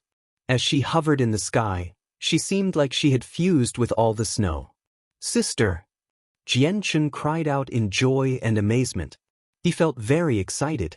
It was truly a serendipitous moment for him that Changyang Mingyue could come to his wedding. Tai Ta, the sea goddess, Yang Lai, Gui Haidao, and Feng Xiaotian all became fixated on Changyang Mingyue at the same time. Their pupils also narrowed. They were all shocked. This was because they could tell that Changyang Mingyue had surpassed the level of a saint emperor and reached the origin realm. She had even reached late receival. Changyang Mingyue snorted gently and looked at Jianchen with great displeasure. She said, "So much for still recognizing me. I had even thought that you had forgotten about me long ago. You didn't even invited your sister to such an important day. Instead, I have to come uninvited all by myself. However, it's fortunate that I'm not late. I've just made it in time for your formal wedding ceremony." Mingyue. Among the crowd, Yu Fengyan trembled. She finally could not back anymore, loudly calling to her daughter despite where she was. Changyang Mingyue froze. As she gazed at the haggard Yu Fengyan in the crowd, she immediately felt tears well up. Her eyes also reddened slightly before tears began to roll down uncontrollably. She no longer bothered with catching up with Jianchen. She shot toward Yu Fengyan as a blur. She happily hugged Yu Fengyan. Changyang Ba and Bai Yuntian sat on the platform with smiles as they gazed at Changyang Mingyue and Yu Fengyan, who had finally reunited. However, Jianchen's wedding ceremony was being held, so now was not the time to catch up. Even though the two of them had missed Changyang Mingyue as well, they could not help but suppress their feelings. Changyang Mingyue had already reached the origin realm, but she refused to take a seat from the row that had specifically been prepared for origin realm experts. Instead, she remained with Yu Fengyan. Changyang Mingyue's profound ice body had reached completion after emerging from seclusion. She could control the coldness within her at will as well, so there was no need for her and her mother to keep their distance, unlike last time they met outside the Ice Goddess Hall. Yang Lai, your descendants of this generation are really impressive. There's actually 2 origin realm experts, and they haven't even cultivated for a century, Gui Haidao said to Yang Lai with some envy. Yang Lai chuckled aloud. He felt extremely delighted inside as well, feeling joy for having 2 outstanding descendants. That Changyang who has extremely great potential as well. If he goes to the Saints' World and joins our Pure Heart Pavilion, he'll be treated like a treasure by the elders. They'll definitely raise him as a prodigy. He might even be able to enter the pavilion of heaven and earth. Feng Xiaotian sighed in amazement. He could not help but feel admiration for Yang Lai. He had actually gained 3 prodigious descendants from a single generation. Ah, Changyang Ba's pretty good, actually pretty good. Once Jianchen's wedding wraps up, I will definitely reward him well. Yang Lai laughed from the bottom of his heart. A lot of the wrinkles on his face seemed to disappear, and he seemed younger. A bow to the heavens and the earth. On the high platform, Uncle Chang sternly hosted the wedding. As he cried out, Jianchen, Huang Wan, and Yu Yu immediately turned to the east and bowed to the world. The city immediately became silent when they bowed. Uncle Chang seemed to have become the only person speaking in the entire city. A bow to the parents. Uncle Chang commanded once again, and Jianchen, Yu Yu, and Huang Wan turned. They bowed a second time, bowing to Jianchen's parents, Changyang Ba and Bai Yuntian. Good. Changyang Ba smiled joyfully as he benevolently gazed at Jianchen and his brides. He felt extremely emotional inside. No one had ever thought that his son's wedding would attract all the experts in the world to congratulate him. Exchanging bows. To the bridal chamber. With Uncle Chang's final sentence, Jianchen, Yu Yu, and Huang Wan left the platform, accompanied by a few female servants. Over the next few days, they would not see anyone else until the wedding ended. The moment Jianchen, Yu Yu, and Huang Luan vanished from the platform, the veiled Qin Qin in the crowd finally shed a tear. She turned around and was about to leave the city. However, when she turned around, she discovered a boy and a girl standing behind her. The girl seemed to be 11 or 12. She wore white clothes and appeared rather clever and cute. The boy only seemed to be 4 or 5. He was chubby and possessed golden hair, golden eyelashes, and golden irises. Even the clothes he wore were golden. He seemed to be made out of gold. Sister, today's a joyous occasion for my brother. Everyone's very happy, so why are you crying? Xiao Ling can feel that you're not happy at all. Why? The girl stared at Qin Qin with her large eyes, which revealed her curiosity. She wanted clarification due to her confusion.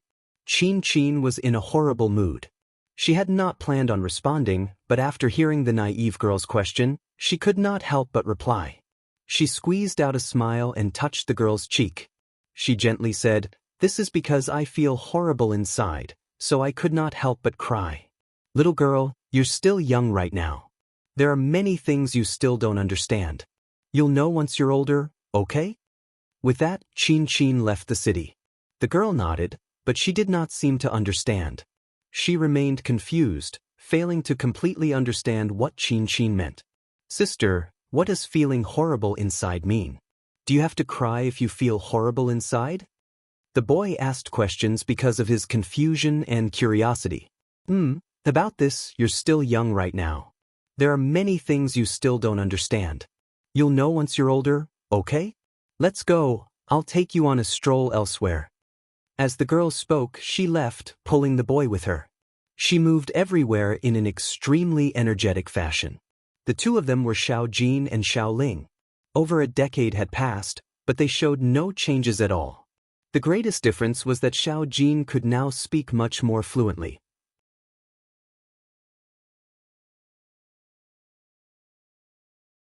Chapter 1519, Reunion with Past Acquaintances. In the blink of an eye, a week had passed since Jianchen had gotten married.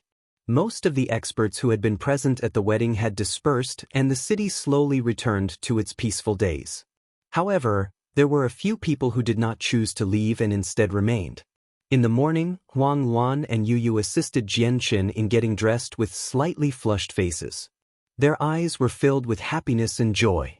"Yuer, Luaner, I'll take you to see a few of my old friends in a while," smiled Jianchen. He looked at the two women with gentle eyes. Yu Yu and Huang Luan nodded with a smile at the same time. They said nothing. In their hearts, Jianchen was their entirety. In an inn within the city, Kaya was seated at a table, enjoying a delicious breakfast. However, she would frown and show displeasure from time to time. It was quite obvious that she was in a horrible mood. Eda and his 3 brothers were seated at a table beside Kaya. However, the 4 of them did not touch the food in front of them that was known as the most delicious breakfast food in the city. Instead, they gazed at Kaya and appeared doubtful and confused. The 4 of them had realized that if they were a certain distance away from Kaya, they would feel killing intent from the bottom of their heart. This killing intent was extremely odd. They could not control it, and it would attempt to surge out into the outside world. The 4 of them could not figure out the reason why it appeared. Kaya frowned even more. She could sense that the vague threat from the 4 old men had become even more powerful. If it were not for the fact that Flame City prohibited all fighting and for the fact that she understood that she was not their opponent, she probably would have begun fighting with them already. Kaya glanced at the tiny beast perched on her shoulder and immediately became much calmer. She knew that she was not the opponent of the 4 brothers, but with this beast by her side, there were no Saint Kings in the world who could injure her, including Saint Kings at great perfection. On the other hand, the 4 brothers had not become Saint Emperors yet. It truly is a joyous occasion for me to be able to coincidentally see my old friends here. A clear voice materialized from outside the building at this moment. Jianchen entered the inn and, to no surprise, behind him walked Yu Yu and Huang Luan. Aside from the 4 brothers and Kaya, there were quite a few other people in the inn. As soon as Jianchen set foot in the building, all the people, aside from the 5 of them, simultaneously stood up and bowed politely to Jianchen. The 4 brothers and Kaiya saw Jianchen as well. Unlike all the other people, the 5 of them did not bow to Jianchen. When they saw his familiar face, they could not help but think of everything that had happened since they had met Jianchen in the Sea Realm. Their emotions immediately became mixed. The 4 brothers were affected in particular. When they first came across Jianchen in the Divine Realm, the 4 of them had almost began fighting with him. Back then, even though Jianchen was stronger than them, it was only by a limited amount. However, the changes that Jianchen's identity had undergone made the brothers feel like they were in a dream. They were just about as powerful as Jianchen in the past, but he had already become the sovereign of the humans now, having surpassed Saint Emperor and reached the Origin Realm. Jianchen smiled and returned the people's bow amicably with a clasped fist. Afterward, he made his way to Kaiya's table and sat down. However, his eyes remained fixated on the tiny beast on her shoulder. An odd light filled his eyes. I visited the Kaler tribe in the past and found that it no longer existed. I originally worried that you had suffered a disaster, but looking at it now, not only did you emerge unscathed, but you even experienced quite a fortuitous encounter. Jianchen stared at Kaiya. He would glance at the tiny beast perched on her shoulder from time to time and sigh in amazement. He recognized this beast. It was the 7-colored heaven-devouring beast he had seen in the Divine Realm in the past. It was a true divine beast, possessing great future potential. He had originally planned to return to the Divine Realm tame it when he was strong enough, but now, the young divine beast have been tamed by Kaiya. While Jianchen was staring at the divine beast, it opened its eyes. When it discovered Jianchen, it immediately stood up and began to glow red, orange, and yellow. It stared sharply at Jianchen. "Xiao Lu, do not be rude." Kaiya gently poked the divine beast and gave a firm command with a soft voice. The 7-colored heaven-devouring beast immediately calmed down. Afterward, Kaiya smiled faintly at Jianchen. "Warrior Jianchen, Xiao Lu is still young. Please do not be offended." Jianchen chuckled as he stared at the divine beast. He sighed. "It's been so long, but this little fella still remembers me. Sure is rare." Jianchen gave an explanation when he saw Kaiya's confusion. "I once entered the Divine Realm and came across him. He's a divine beast, called a 7-colored heaven-devouring beast. It's still young right now. Back when I wanted to tame it, I was not powerful enough, so I could only give up on that thought. I'm very curious as to how you tamed it." Kaiya was surprised when she heard him speak. She glanced at the tiny beast on her shoulder and said, "Back when I ran out of choices after being pursued by my enemies, I was forced to take the risk of entering the depths of the Divine Realm. There I met Xiao Lu. After it saw me, it followed me out of its own will. Xiao Lu's very obedient as well." "What? The 7-colored heaven-devouring beast followed you out of its own will?" Jianchen was stunned, extremely shocked. He knew that the 7-colored heaven-devouring beast was not the kind of divine beast that the people from this world could understand. If a divine beast was taken to the immortals' world, it would only be a regular immortal beast. However, the 7-colored heaven-devouring beast was a true divine beast. Its power was beyond the imaginations of the people from this world. Jianchen was extremely confused why a true divine beast would follow Kaiya out of its own will and obediently listen to her. "Yeah. Is there something wrong? And I've only been able to power up so quickly because of Xiao Lu. He gave me some nectar, which was why my strength could skyrocket in such a short amount of time," Kaiya added. "Really now?" Jianchen came to an understanding. No wonder Kaiya's strength had increased by such a great magnitude in less than 2 decades. She had reached the 8th heavenly layer of Saint Kings from Saint Ruler. Just the thought of accomplishing that within 2 decades was unheard of on the continent. After all, Kaiya did not possess any heavenly resources like the violet cloud peaches that were even invaluable in the immortals' world. However, what surprised Jianchen was that the 7-colored heaven-devouring beast had actually decided to follow Kaiya. He recognized how extraordinary Kaiya was. After all, it was a true divine beast. It would never follow an ordinary person, let alone stick to Kaya so closely if she was an ordinary person. Jianchen then looked at the four old men. He greeted them and asked about their well-being. Although he did not have any particularly deep ties with the four brothers, he had fought alongside them in the divine realm in the past. At the same time, their cultivation method was connected to the nirvanic immortal exalt from the immortal's world, so they were basically the same as him. After all these years, the four brothers had gained strength at an extremely rapid pace as well. They had all become 9th heavenly layer Saint Kings now. Afterward, Jianchen invited Kaya and the four brothers to the city lord's estate as guests. He conversed with them casually before bringing up the world of forsaken saints. The 5 of them only possessed a limited understanding of the foreign world. Jianchen naturally hid nothing and told them everything he knew. Once they learned about the foreign world's true strength, all of them became extremely stern. I never thought that the world of forsaken saints would actually possess such a terrifying strength. Just the number of saint emperors they have is astounding. It'll basically be a battlefield for saint emperors. Saint kings will be doomed if they take part in the battle. It's a joke that the 4 of us wanted to use the blood of the foreign experts to demonstrate the power of our sword formations, Ada said with a sunken face, but he felt no fear at all.